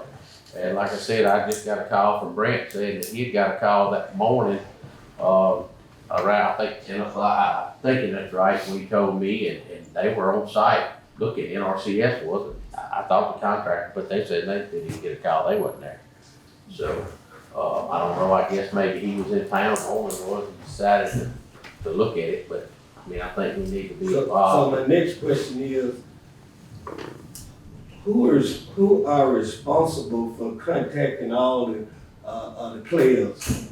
Is it Norman them supposed to contact everybody? Is it the engineer supposed to contact everybody? How do this go, man? Because this, they're not coming back to do something they already did, right? I would think, like I said, I had spoken to them. The email I got was from Capo requested a date and time to set up for an inspection on it. And that's the last email I got. And nobody even emailed, you know, like say JKS or whatever email to do, or Norman emailed them. I mean, Norman was included in the email, I was, they were, to line it up, and you know, no one's email. Like I said, I'll take it, he was in town and he went by and looked, but like I said, I think we all need to still be involved in what we're doing to look to make sure the county is getting what, you know, we pay for and Norman's paying for. So I think, like he said, JKS is gonna set up another time for everybody to meet. I just wanted to. So is Norman them gonna be there? He'll request it, or you just don't request. We will put them on the list, but they may not show. What I have done in the past, that's what the contractor requests the time. I coordinated with NRCS and the board and set up a file, and we all had them together like that. But this time we had I think Brand had already sent notice to Norman to select a date. We didn't hear anything back. The only thing we got was a phone call that they were here inspecting the site, one inspecting Brookview and Main Street. Did they inspect them? Do you know what the results were? Nobody know that. That's Only thing I heard from Brent, when they called him, I was out of the airport, state aid, we were gonna do a state aid ride that morning, and, you know, I didn't know, you know, we'd already had something scheduled with them too, you know, that morning, so I didn't even know NRCS was in Packin. Could you email him and let him know in the near future when they gonna do an inspection, man? Everybody, need to be at the inspection? I will. Thank you. So, like I said, they know that too, but I will. We requested a file for group ones too. Well, Brent did mention that on the same conversation, that he was gonna try to schedule that too. When we schedule these two, go ahead and put that group one in. He did mention that, so, to do that. So Brent was there? They called him. He wasn't there until they called him when they were on site. So I ain't trying to be difficult, man. I'm gonna ask you this question. I gotta ask you. Cause I read over some stuff and it said that the county's supposed to have a certified engineer. He's certified? He's a certified engineer? Brent? Yeah. He's an engineering training, yes, he's well qualified. Hey, Scott, is Scott on there? I'm getting back on. From what I read, we supposed to have a certified engineer when we doing all this stuff. We don't need nobody in training or nothing like that. This person's supposed to be certified. Now, I may be wrong, but that's what I read. Well, Mr. Kaiser is the one that has stamped the plans, I mean, he is the engineer of record. But I understand what you're saying. The only thing I'm saying, when we go out and inspect these things, then if he gonna stamp it, then he need to be there. I was comfortable when you was there. But now we getting somebody in training to be there, he probably can't see what you can see or what's kind to see. That's all I'm saying. I don't know how we gonna continue to have a meeting without an attorney. I got him on my cell phone speaker. Is he there? Scott? Okay. I got it. Next thing I have is, Robbins Lake. You know, January will be 2 years, we've been dealing with Robbins Lake, and we have a bad situation down at Robbins Lake. You know, I drew up some plans or whatever, you know, put some pipes in or whatever, got with JKS, to do it, and then the state got involved, and, once we got drawn up, it changed a couple of times, and, you know, what they wanted, and what the state, has approved for us to do is a lot more than just putting in 3 pipes. You know, we have to put in 3 pipes, have to put in siphons, had to put a 3-to-1 slope on the back slope of that levee. I'm thinking it's 150, 200 foot of back slope on the back. We put in 72 foot of 48-inch pipe, 3 sections of that. From the back of that pipe, they want 105 foot of riprap, grouted riprap, all through the back. Like I said, it's changed. It's gonna be a lot more cost to the county. And like I said, I'm just bringing it before the board to, I guess, see what direction we're gonna go with it. You know, digging out, putting 3 pipes in at the time when we were gonna do this, we had crews that could do that, but now doing what they're wanting to do, county don't have the crews to do what, the state is asking to be done. I spoke with Mr. Marlowe, he's here, he can, speak on it some too. So I don't know if the county wants to try to bid it out, do it under emergency or what, but it is an emergency. I mean, we've got residents that's behind this and we keep it pumped down. I keep the siphons running. We was working on siphons, week before last, somebody broke a valve off of one. You know, we keep having that issue out there, and it's not been as bad as it was. But we got all 3 siphons working. The Robbins Lake pulled down as low as it can be pulled down. It's below the siphon pipe, so it's as low as it can go. With what we have, y'all do know with rains, and they're projected 3 to 6 inches, 5 inches of rain. You know, we go get with the Corps engineers in the day, get those 3 pumps, get the tractors, try to get those set up for emergencies, you know, as low as we got it. But we do have a situation we need to address. Like I said, January will be 2 years. I have got the pipe ordered. The pipe is in of what the state approved. The anti-sink collars are in. So, you know, we do have that material in, but, you know, as far as doing the work, we need to look at, you know, if we're gonna try to do it as an emergency, or if we're gonna try to just, you know, maybe bid the job out, just put the pipe in, put the riprap, you know, formal field, and the county can do the 3-to-1 slope from the back and tie it in to whoever puts the pipes and pours the concrete and things like that. I just want to bring it before the board. Mr. Barlow, you want to speak on it some? Yeah, it's a pretty elaborate project in there just for considered a maintenance or repair job. But in doing this, even with the county doing a portion of it and somebody else doing a portion of it, then you gotta be careful about who's gonna be responsible for what in there. But, like Robbie said, it's pretty good project for working, for putting in grout and riprap and stuff like that. You need some experienced people that's doing this in the concrete.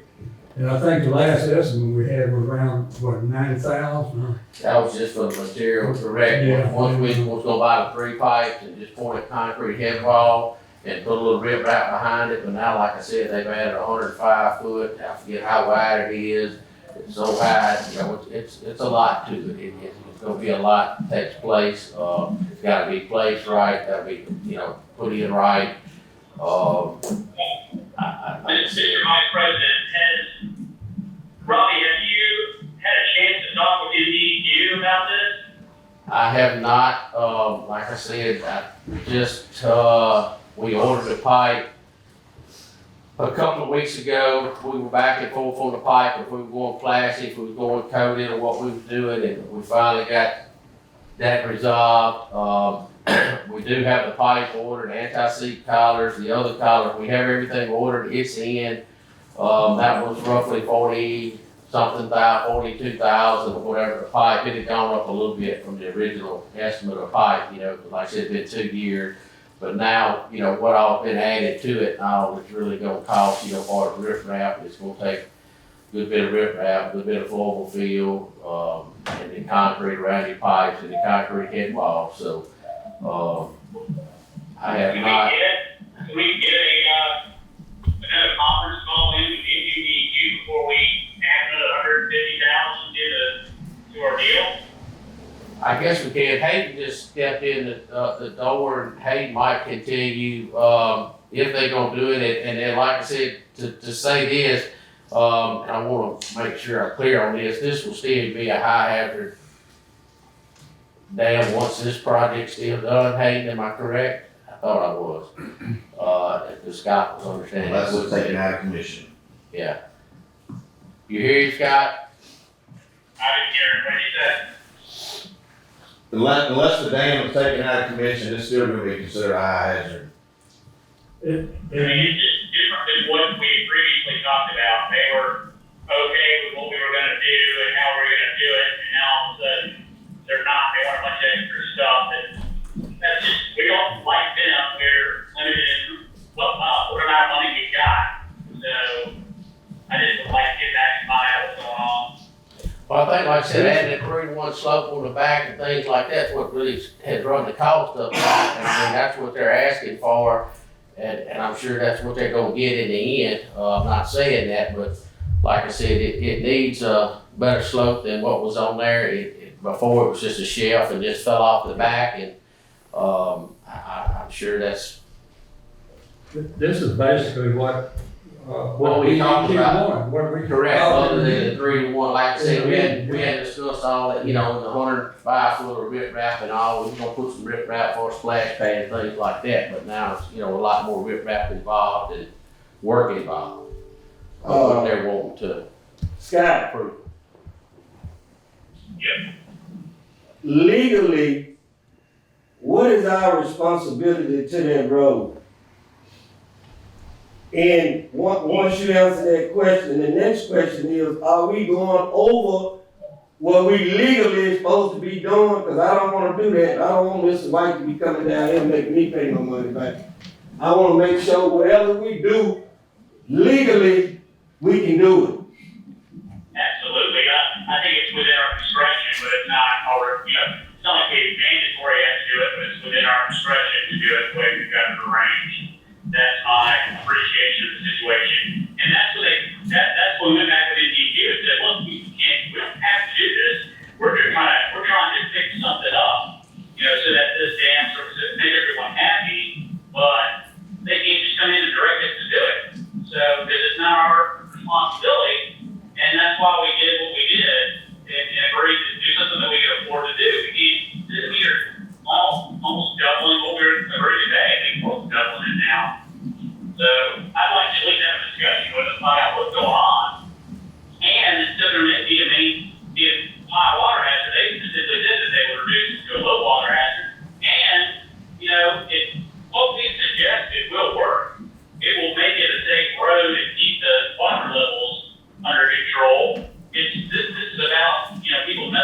valves and things like that. That's what causes under erosion, so it's overkill. And like any other, agency and government, we've got to meet, a lot of other obligations. We can't, just dump money.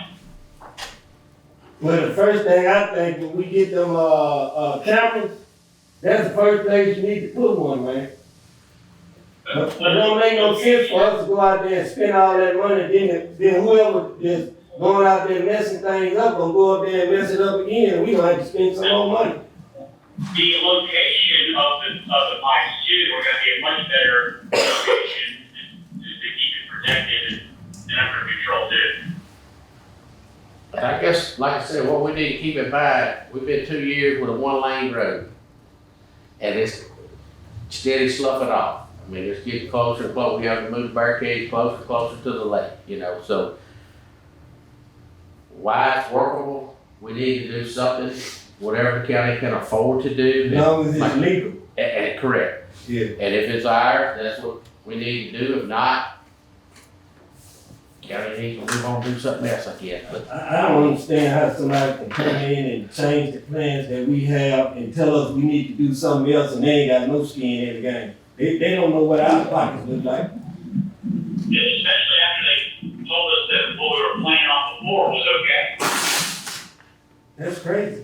And I guess what they said was okay was the 348-inch pipes is what we put, and we had a splash pad, is that correct? Well, behind the pipe, but after that, now they're wanting a 3-to-1 slope, and I think that's what's causing the confusion or the problem of what it's gonna cost to do that. Well, won't y'all just do what he The point of said? the pipes was to keep the water from going over the river, just to make the slope not as necessary. Okay, well, like I said, I guess, after the meeting or whatever, when you get back in town, I guess me, you, Hayden, or whatever can get together and have a call with, Wes, and, we'll, If you can have next, try to set us up something, maybe Thursday or Friday, I'll be back, and, William Porter, he's still making the dam, inspector, that's his title, not me cussing there. Yeah. Okay. All right, well, I will try to set that up for Thursday afternoon if Hayden's available, and, you're gonna be available, I'll get ready to get something set up, and, Wes, and we'll go from there and try to set it up Thursday afternoon where we can, move forward or whatever we're gonna do with it, because like I said, the county already owns the pipe. Right. That's all I have. All right. Thank you. Right, Kingston Road the other day. Yes, sir. Did we get all We that? took care of, yes, we had two holes there that, he sent some pictures to us, we had to chase them down to figure out where they, they were deliberating, but we got it. Okay, all right. I just have a few things, I can go last, so right there, everybody. Good morning. Good morning. I'm here about State Park Road. I need to get a supplemental agreement approved. Like the board to do that for some additional dirt work we did in there. We've got excess excavation, which I didn't have a pay item for. And it shakes out to be about $76,000 supplemental agreement.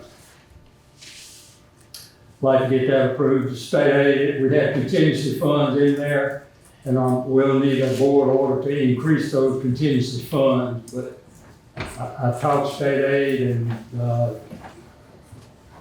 it'll be approved by them. So yeah. Scott, did you hear that?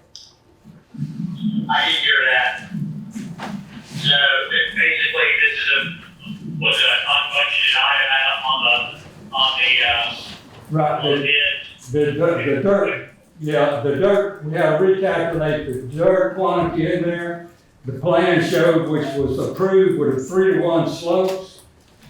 And our dirt work was figured for 2-to-1 slopes, and the right of way was acquired based on 2-to-1 slopes. So the criteria for that collector road in there for state aid is 3-to-1 slopes, which they approved on the plans. The typical section showed 3-to-1, but stuff was calculated on 2-to-1. I knew we couldn't go back and acquire any additional right of way in there. I couldn't make a grade change at this point in there because that was required. If we built the road up, more right away to handle field in there. So I reduced the amount of excavation based on the new calculations for the 3-to-1 slope, which we ended up with excess dirt that has to be removed from the project. I got a good price from that for $10 a yard on that, and so reducing the amount of unclassified excavation it added is, the net is like $76,000 increase in the dirt quantity. We had contingencies in there, and this uses up just about all the contingencies that was in the project. And in order to have contingencies after this change, supplemental agreement is approved, I need to get a board order to increase the funds in that project, a few state aid funds. Scott, do you have something? Yeah, is this coming out of the state aid funds or is it coming out of? No, this come out of state aid funds. My only question is, I guess I'm hearing it wrong. I'm hearing that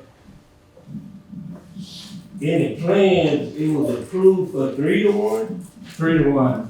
The road, this is being on a collector system of state aid. The criteria required 3-to-1 fore slopes and back slopes. So how did we do anything below? And that was what was on the plans, but the dirt was calculated and the right of way was calculated based on 2-to-1 slopes. So who did that? JTS.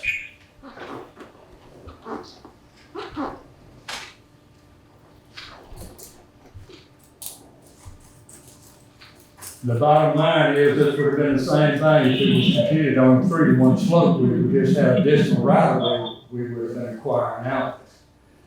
I'm making it fit into the right of way that we had because we did have some temporary construction easements that I can cut the back slopes in and be no problem on that. But you're right, you have a considerable amount of additional right of way cost in there, you know.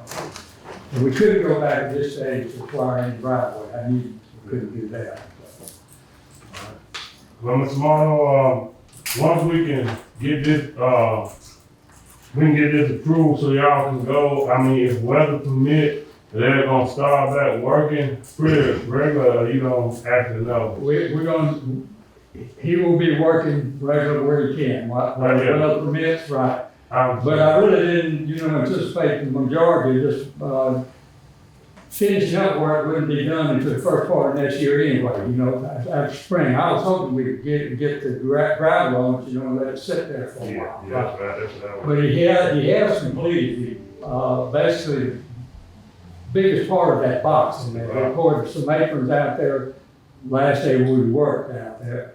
And he'll finish that before long so that you start putting the pipe work in and getting stuff ready for the curb and gutter. And I hope I got things lined up at the DOP down there with those owners, after the last time we went out there and got some gravel down there.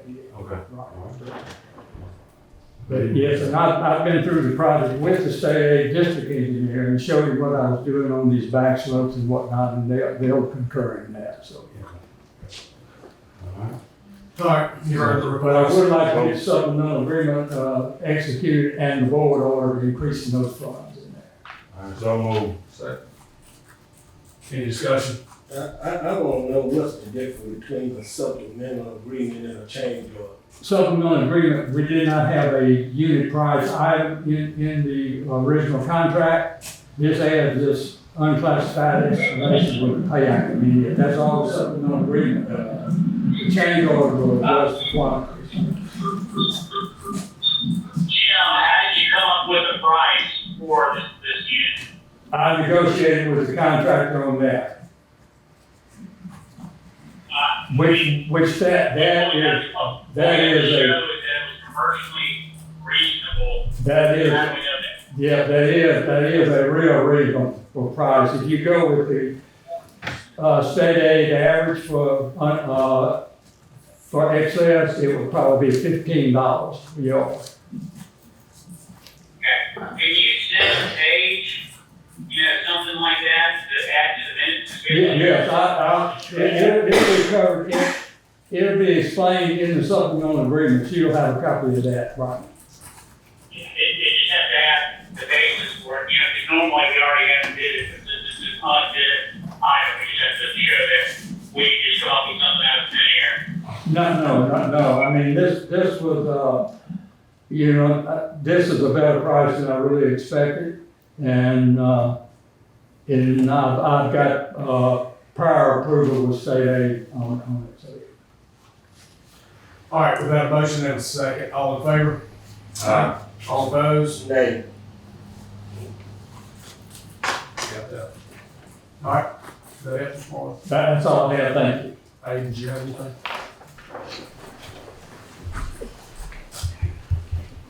More on board. I've got a paid request for camo for the third and partial for EOP group number 1. Along, let's see, that's gonna be for $66,395.16. And along with that is our engineering invoice for $14,040.46.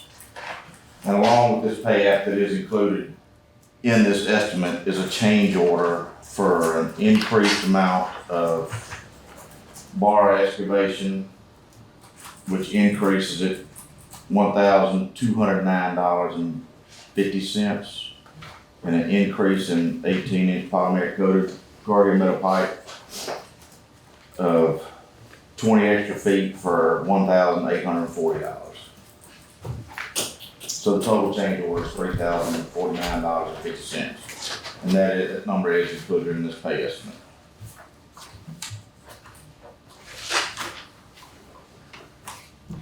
Yeah, I've been in the pipe.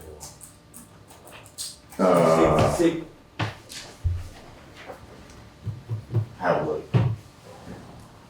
or one off Howard, it's out there by the airport. Oh, really? Yeah, I think so. One question, what'd you say this is for? Group, EOP group number 1. Group number 1? Yes, sir. Is it a specific EWP or the whole group? Well, the pay estimate and the job is the whole group. Cemetery, yeah. That's just an Oak Ridge. Was it for the cemetery? It had to be cemetery, because it's Oak Ridge. Pine View. My bad. Says on high, if you might. Yes, sir.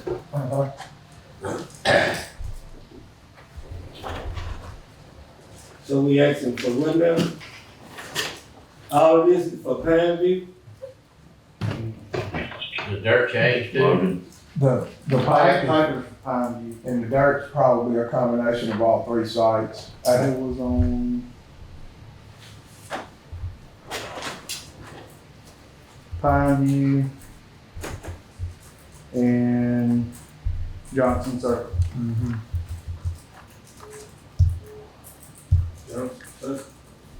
The pipe was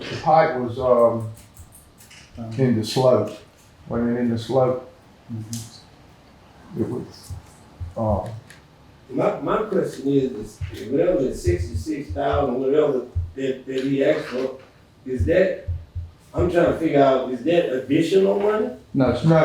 That's something y'all supposed to do that y'all already did the work for? Yes, Okay. that's correct. Yes. Okay. It's mainly for, Cemetery Road. Cemetery Road. All right, you heard the request, county engineer. So moved. Got a motion and a second, any discussion? All in favor? Aye. All opposed? Motion passes unanimously. Thank you. Wait. What about Main Street? Where we at? This is the only one I found on Brant's desk. So, I mean, I don't know anything about Main Street other than It's been going on for, there's still some differences. it's been going on since we finished Main Street. Well, I I do got a know, pay estimate right here, and I've met with him so, numerous times, Hayden. right, That's it. So you might as well just go on and get the board or approve it. Yeah, RCS, I haven't had time to review this. Have we reviewed it? Scott. Scott, Yes, sir. I got a question for you. Okay. On these projects, do we need a certified engineer out there or anybody can be out there? I'll go look. I think I read somewhere it said it need to be a certified engineer. On the inspection. That's, I believe that. I'm not sure. I'm just asking a question, because we have too many problems, man. Is that the five on Main Street? Yes. That's it. That's the fine. How much is that one? But I apologize, I haven't been over Main Street, I don't know much about it, but I do know there's a question about some quantities in there. There's no question. I've talked to Maybe him. not in your mind. He come and met with me last week. I sat down, told him this is it. Mr. Mike, who you met with? Sir, Who you met with? Brent. Brand told me there was still some different quantities, and also, he met with NRCS. They are happy with the job, but I was under the impression before he told me that the county has to meet with Brand. Is that correct, Bobby? Yes, he told me, and I brought it before the board before you got here, that that y'all were setting up a meeting with contractor and county to show up for, Brookview and Main Street, just to do a final. Yeah. I know NRCS signed off on it, but the county has. Mr. Vice President, have we ever sent our invoice over to the city for the $60,000 on this project? I think Angie's looking right now, but she does not think we have. We have not, she said. Yeah. So, can somebody give Angie the paperwork so we can do that? Let them, I mean, I'm sure they won't pay us at the beginning of the year. Yeah, they struggling for money too, they just took out an anticipation loan. That's right, but we need to make sure we get our invoice down to this, and we're gonna do this year. So who needs to send that to Angie, Scott?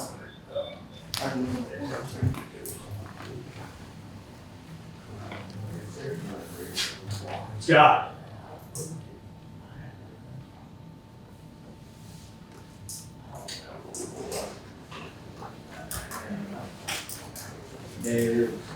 Board, Can we make a motion to pay the final bill pending the, This man, you cannot do that.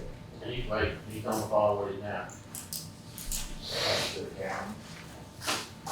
Man, this crazy. we can't keep holding this man. I understand what you're saying, but we got to be just somebody else ain't right. We don't need to be So wrong. that's why I said pending the, final. Then they don't even have, our legal person on the phone. Scott?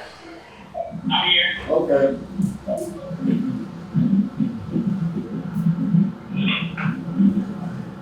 I mean, I want to be fair and make sure the county get paid.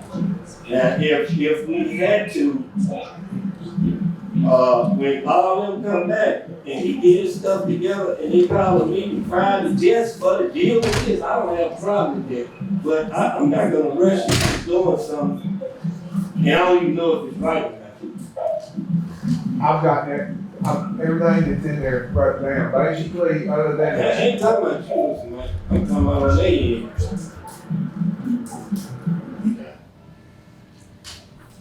But Mike, is that part of the dirt you were talking about, you gonna eat if they ain't went through right now? that was all that needed. Yeah.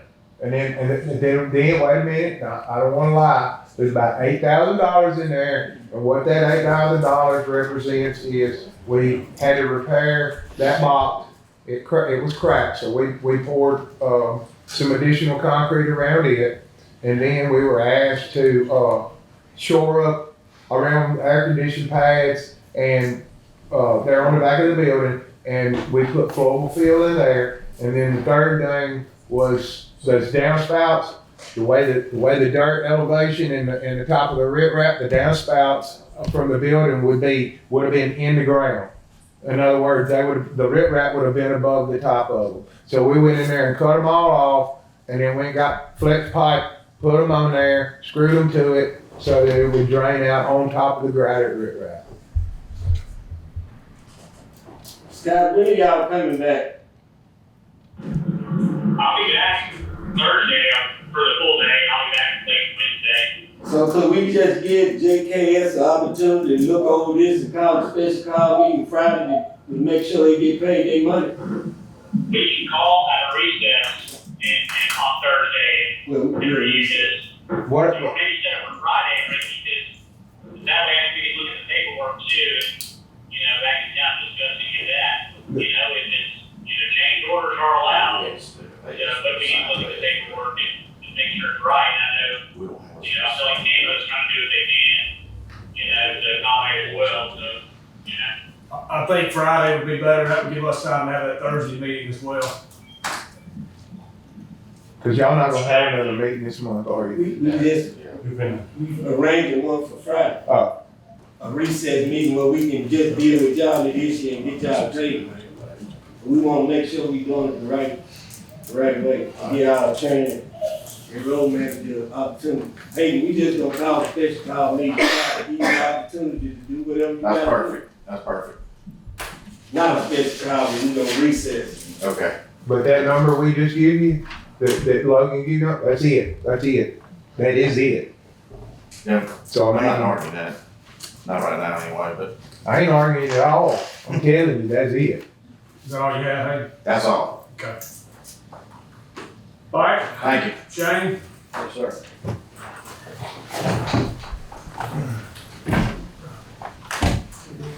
Thank you, board. All right. If I don't see any of y'all have a very Merry Christmas. I'll see you Friday. Yeah. Good morning. The most important thing to take up is trash report. District 1, 85 bags. District 2, 76. District 3, 245. District 4, 99. And District 5, 169 for a total of 674. You want to do anything additional on that? Yes, sir. I was trying to see I know we was gonna wait. I talked to, guy named about cameras. Did she give you any information on that total price? On the notice? The notice camera. That's my next topic of discussion for you. Okay. Anything else on the trash that y'all need to know? Okay. All right, on the NOLA, I'm coming in on the back end of it. However, Karen is the one that's been heading this up. However, she's out sick today. The install guy is here as we speak, going around with Major Smith and looking at the apartment complexes of what's gonna need bridges and not bridges. And it's like $1,000 or $500, so that there'll be a little bit better of a total estimate on those. But if I understand correctly, y'all already have the original invoice from NOLA for the total of $15,700. Well, we hadn't, that's what, I looked at it. She's saying, No, what happened is, they let me for to come down and look at it. We sat down and looked at what they had and what the estimate they had on the camera. And I think it was 31 cameras on there, and it was, they had a space for 18 that they had out there.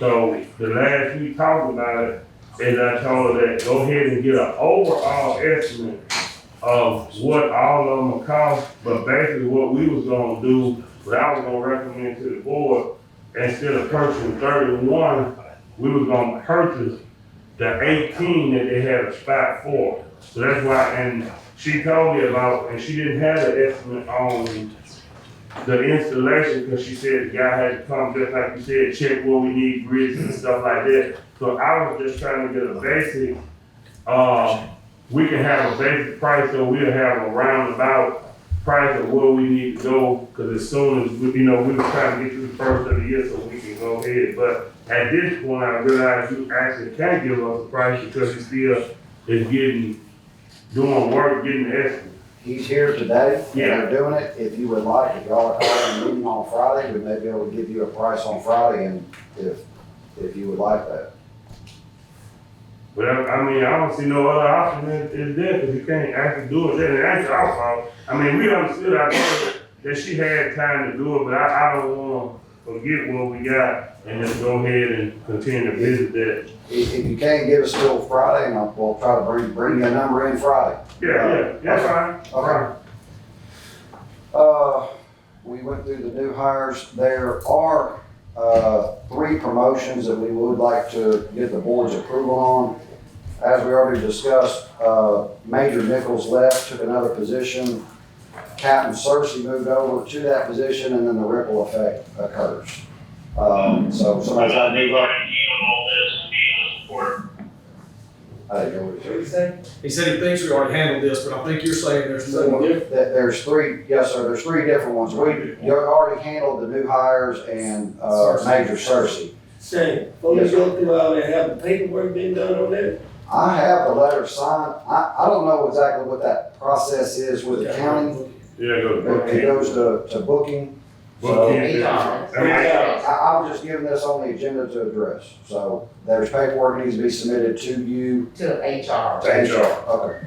All right, I'll address that then, and then maybe Friday just ask for approval. Yeah. That's okay. Is that okay? Yeah. The new vehicle, update on the new vehicles, the center consoles were supposed to have shipped Friday. That was the only thing that they've been waiting on, so that's why you haven't seen any of them driving around.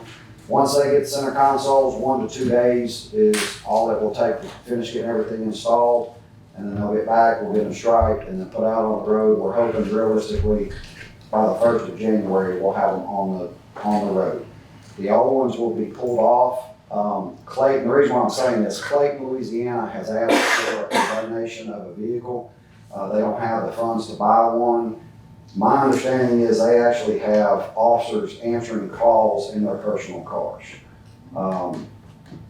So we have a old Tahoe that is on the road right now. It's got about 185,000 miles on it, and we're asking the board's permission, because we were going to deadline it and sell it anyway, if we could donate that to Clayton, Louisiana.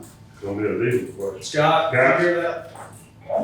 You're gonna sell trucks to another governmental agency? No, Clayton, Louisiana is asking for a donation of a vehicle. Now, you can sell it to them at a little bit of consideration for it, each donation. Can we sell it for $1, or it has to be market value?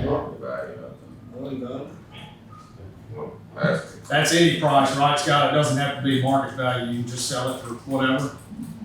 Yeah, I'll email Shane what the statute says. I think it's just a nominal amount would be okay, but I'll confirm the sure. There's a specific intergovernmental, sale. But it's got to have some consideration for it, unfortunately. That's fine, and this won't happen before the next board meeting in January anyway, so we could readdress it. We've got time. He said it'd be January. That is, that's all the business that I had, unless there's any other questions y'all have for us. I believe so. Okay. Thank you. Do we have any public comments? Okay. Next, we'll come to the table. Supervisor Gray? Yes, sir. I don't pretty much have that much today. Scott. Sir. When are you gonna set up the meeting with the rec to deal with what's going on with the rec? Appointees. Set a meeting with the commissioners. I thought you told me that's what you were gonna do. That's what I'm gonna do. I'll try to set that up later this week. Okay. Another thing, do y'all want to give us an update on what happened with y'all E911 meeting?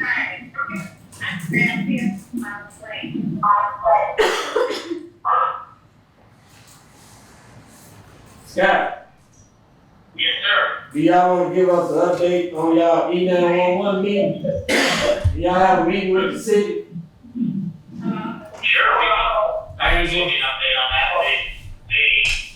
We met with the city about 911, and in particular, the county was looking for some more, more equal amount of compensation on both sides, and also talking about improving the facilities, maybe having them relocated and that kind of thing.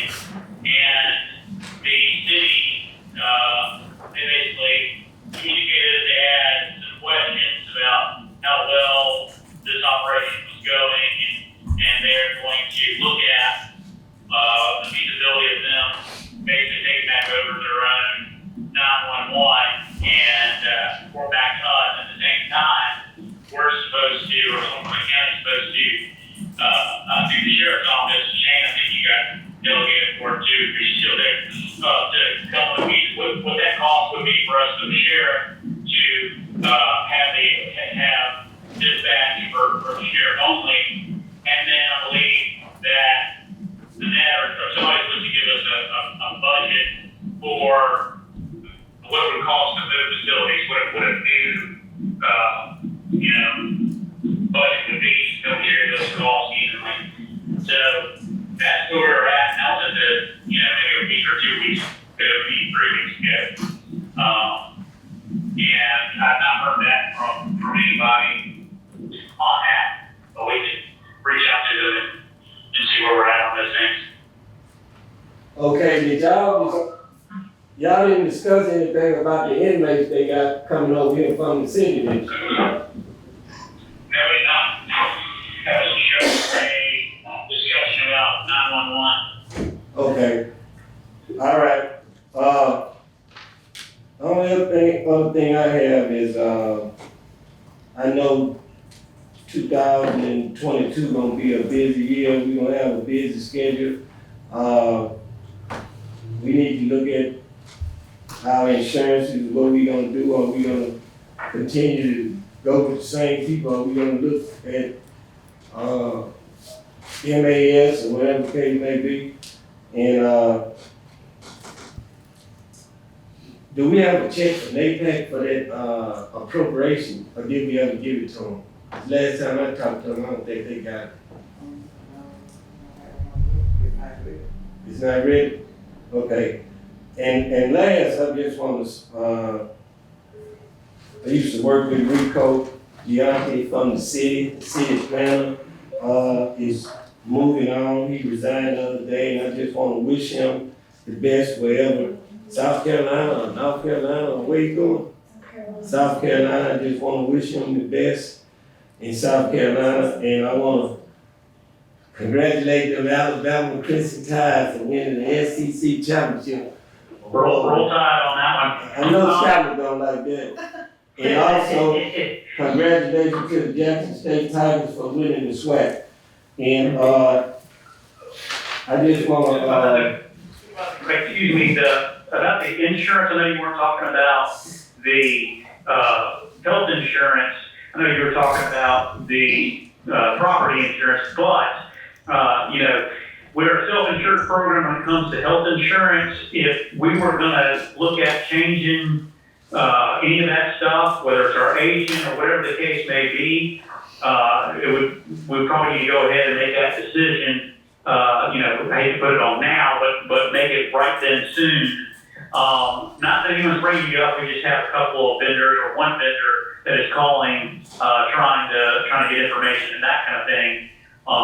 So that's something that the board wants to do. I'm not saying they should or shouldn't, because at the moment we're self-insured. Our only costs are, we have a percentage cost from our agent, and then we have a cost for reinsurance, and then we have a cost for just as an administrator. So it's not one of those things where we have a full plan. But if that's something that we want to do, then we would need to make a decision now to say now would be by Thursday or Friday. Let's go ahead. Just bring it up because you brought up the insurance with Mesa and all that. I'm just asking, but since we're going to recess and probably have a meeting Friday, I guess we can deal with it then. Yes, sir. just think about it. If anyone wants to do it or needs to discuss with us or whatever, then let us know. Same sure, but if you are, now's the time to do it. Because if you wait till February, as you know, that's just, we won't get good quotes or anything like that. Yes, sir. I got a flyer that says, Good Health Wins, Stick to It COVID-19 Vaccination Clinic, Saturday, December the 18th, 2021, from 10 a.m. to 2 p.m. at Christian Hope Baptist Church, 301 LaSalle Street, Natchez, Mississippi. No appointment necessary. Everybody welcome. The Moderna vaccination, the Pfizer, the booster shot, the flu shot, 18 and up. That's at Christian Hope Baptist Church, 301 LaSalle Street, Natchez. And my sympathy goes out to the Isaac family, the White family, the Ellis family, and the Hunter family, and to all those people that's going through all these tragedies that they're going through in this country. And I just want to wish everybody a Merry Christmas and a Happy New Year, and remind you to continue to be safe as possible. Encourage you to go out and get your shot, and possibly we all will be safe. And that concludes my report. Supervisor Wilson. Okay. Andy, have you heard anything from the city about the 911? I haven't heard anything. I was told that there was some numbers generated by somebody and they were gonna pass them by you, but apparently that is not happening. Okay. Okay. I really didn't have anything else. I want to wish everybody a Merry Christmas, and a Happy New Year, and be safe. And I agree with anybody that needs to get vaccinated, please go get vaccinated. And if you do for a booster shot, by all means get it. Thank you. Supervisor James. Well, didn't have much. I would like to get back and give y'all an update on the Nato cameras, what we was talking about on the last meeting that y'all said that I would set up, and I'll take care of that. But what we did do, and they had after I was talking with Ms. Karen, they had a number of 31 cameras,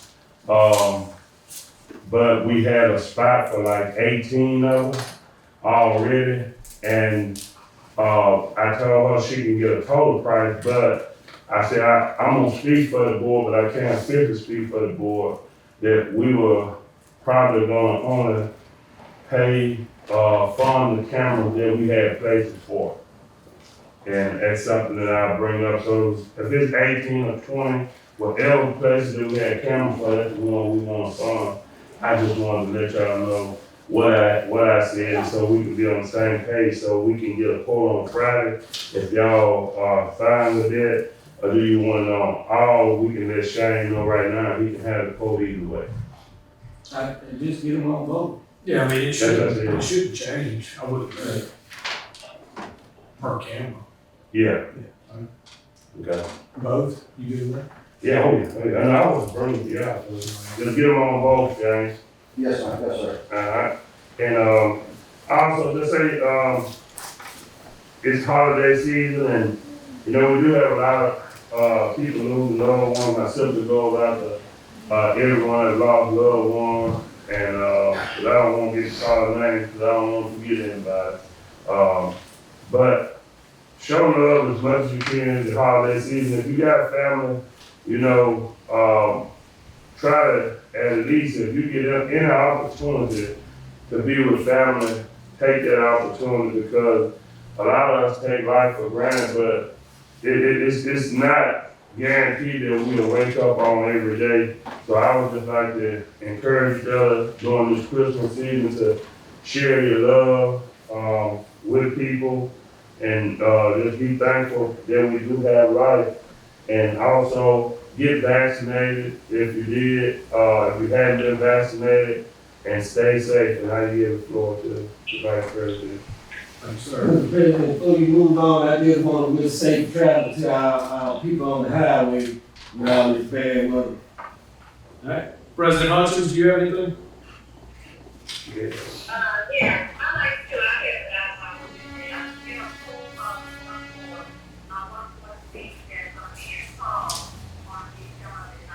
Yeah, Corbett brought that to me. She's requested travel to Jackson for, workforce on December the 9th for the night. Can I get a motion? So moved. Second by Supervisor Wilson. Any discussion? All in favor? Aye. All opposed? Ayes have it. Okay. All right. Attorney Slover. Yeah. The only thing I actually had, that I forgot to bring up before, the auditors for the former rec commission, they were conducting an audit over the funds, and they were unsure whether they should continue with the audit or not, since we kind of reorganized, so to speak. This is for past expenses, so it might be good to have somebody in the eyes looking at that, what happened with those funds, and making sure they're all good. But the cost for it is, I think around $7,000. So, What's your recommendation? I mean, it's something I think the city would split, and it just makes sense to have somebody else make sure no money went missing or anything like that. So I would, I think it's worth the cost. $7,000, what they gonna be doing? Audit. Just doing an audit. Was that on last year's job? That was for last year, yes, sir. You heard the request, County Attorney. I don't know. I thought the reason we was running everything through the county, well, we didn't need all that. Yes, this is not for current things, this is for, what has been done. They look at what has been done, see if anything was suspect. They're not good, I mean, I'll tell them not to, but it's not for audit. Well, let me ask you a question, is it needed? Is the reason, is it really needed? I mean, I think it's something that it gives you a little more comfort that no money went missing, No one else has looked over, but no, we don't have to have it. We can do without it. All right, well, let's just think about it, and when we come back Friday, we'll make a decision on it. Give us a little time to think about this, Scott. Sure, and again, not pushing it. People just asking me about it, and I said, well, I asked the board what their appetite was. Yeah. Is that it? And that's it, that's all I have. Yep. Ms. Lewis? I have a couple items. We had the oath of office for Terrence Bailey. He was sworn in by Judge Sanders on November the 30th, and we just need to spread his oath. So moved.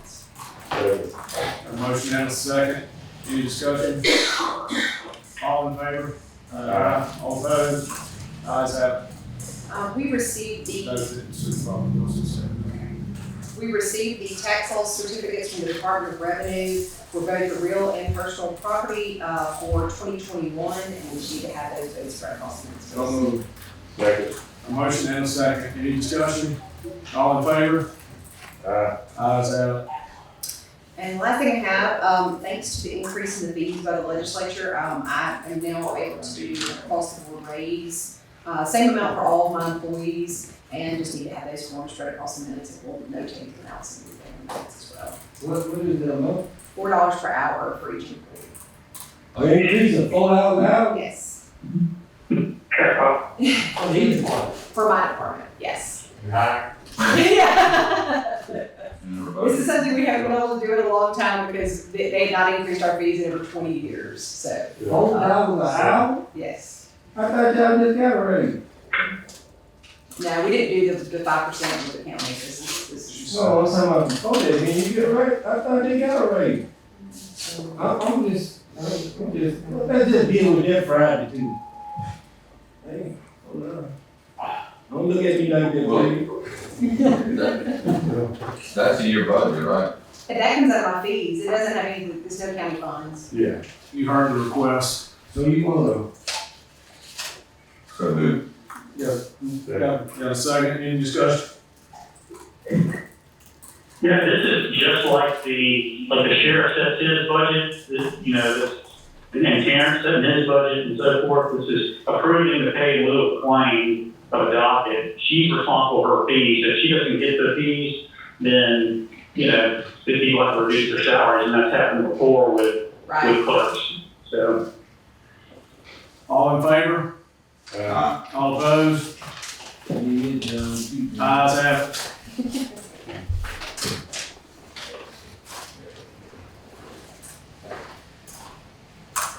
That's all I have, I'm sorry. Deputy Clerk. I don't know. County Administrator.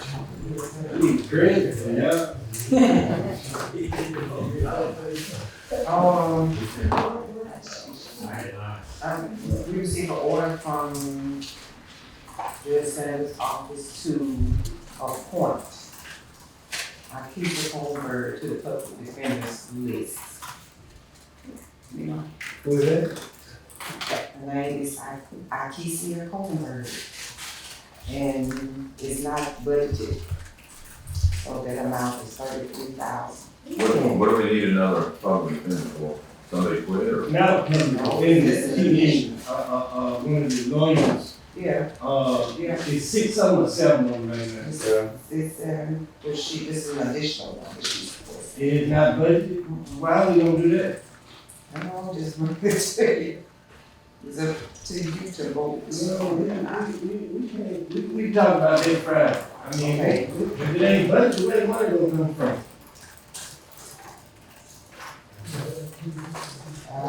That was gonna be the next thing, if you approved it, I was gonna have to ask. Well, just hold that to Friday. Okay. We deal with that Friday. Okay. Another thing, I would like the board's approval, it is so wash. Mary Kay put in a request for some fundings that's reimbursable, so therefore I need to increase the expenditure budget for $5,000 and the revenue budget for $5,000, so it's gonna wash with a zero, but I have to put it in the budget. So, This is a budget increase for them. A budget disbursement and receipts. Okay. So it's gonna wash, we're gonna get the money before we have to. Got a motion by Supervisor Gaines, any second? Second by Supervisor Wilson, any discussion? All in favor? All opposed? Ayes have it. Okay, I received 3 modifications to the exhibit that really doesn't have anything, so walkthrough thing for the county. And they did an increase on their salaries for their officers. And it needs to be released to the cost me. So moved. Motion and a second, any discussion? All in favor? All opposed? Ayes have it. For City also invite, they would like a representative to come December the 9th from 12 to 1 for an advisory meeting at Business in Bloom. And would like a representative from the board of supervisor. Do we have anyone who would like to attend? Okay. Okay. I'm gonna crash you. Go right ahead. Two other things. We received a draft contract from Watkins and Eager for the next fiscal year. And where the new contract specifies that from January of 22 to September, the amount budget will remain the same, but from October through December, there's an increase. The total amount is $10,000, the board is $8,000, which the county pays and the city pays. And so there'll be increases for those 2 months in the contract for $10,000. 2 months? 3 months, October through December. What October? The next October 22. So it's gonna stay the same through September. Throughout this year, but it's gonna increase. Me personally, I'm not voting on the increase right now. I mean, This is gonna be for the next, the increase for the next fiscal I year. understand it. I can't pay you before you show me what you can do. I mean, the cowboy pay, that, look at it now. You gotta show me a track record of you doing something for the county. I understand you got us $1 million, but I just ain't gonna do that right now. Me personally, I don't care what I'm doing. Is there a deadline that has to be signed? Yeah, this is just a draft. What we can do is, I think, ask them to come make a presentation, or if they want to request for more money or whatever, we can do that, and they can answer whatever questions that any of y'all have on what they've done and so forth. If that's good, like. All right. That's all okay? Yep. Just kidding. One more thing, the city of Natchez, per day, this is the mayor, has donated $1,000 to Christmas with the inflatables. So they're asking us to match $1,000 to help decorate. I'm about to head on to the security gate. I'm not sure of the legality of doing this. I've looked for it briefly, but not really found anything. I'm not sure. Can we talk about that Friday? I can try to look and find something and see if it'll fit. All right, So, thank you. all right, I'm signing off unless there's something else you got that might be. That's all I have. The only thing, real quick, Scott, I do have, Adams County application for leave for Corvette from December 28th to February 1st. It's medical leave. She's having help with a family member, and she will work those afternoons. She will just not work those mornings. Okay. Turn that into HR as well to put her on our FMLA. Okay. Do we need a motion for that? No. Okay. Sir. You say put her on FMLA, she gonna be working. She's gonna be working partially. So you still put her on F, okay. Yep. You should do. All right. And it doesn't mean, you don't have to, with FMLA, it doesn't mean anything other than it gives the county options to do things. And she's entitled to get those type of notices and things like that under the law. So that's why you can do it. Not saying, whatever, of course, that's not any stretch. Can I get a motion? I don't think so. All right. Okay, all right. Thank you. Thanks, Scott. You gonna reset? Yeah, I need a motion. So moved. Got a motion, got a second? Any discussion? All in favor? All opposed?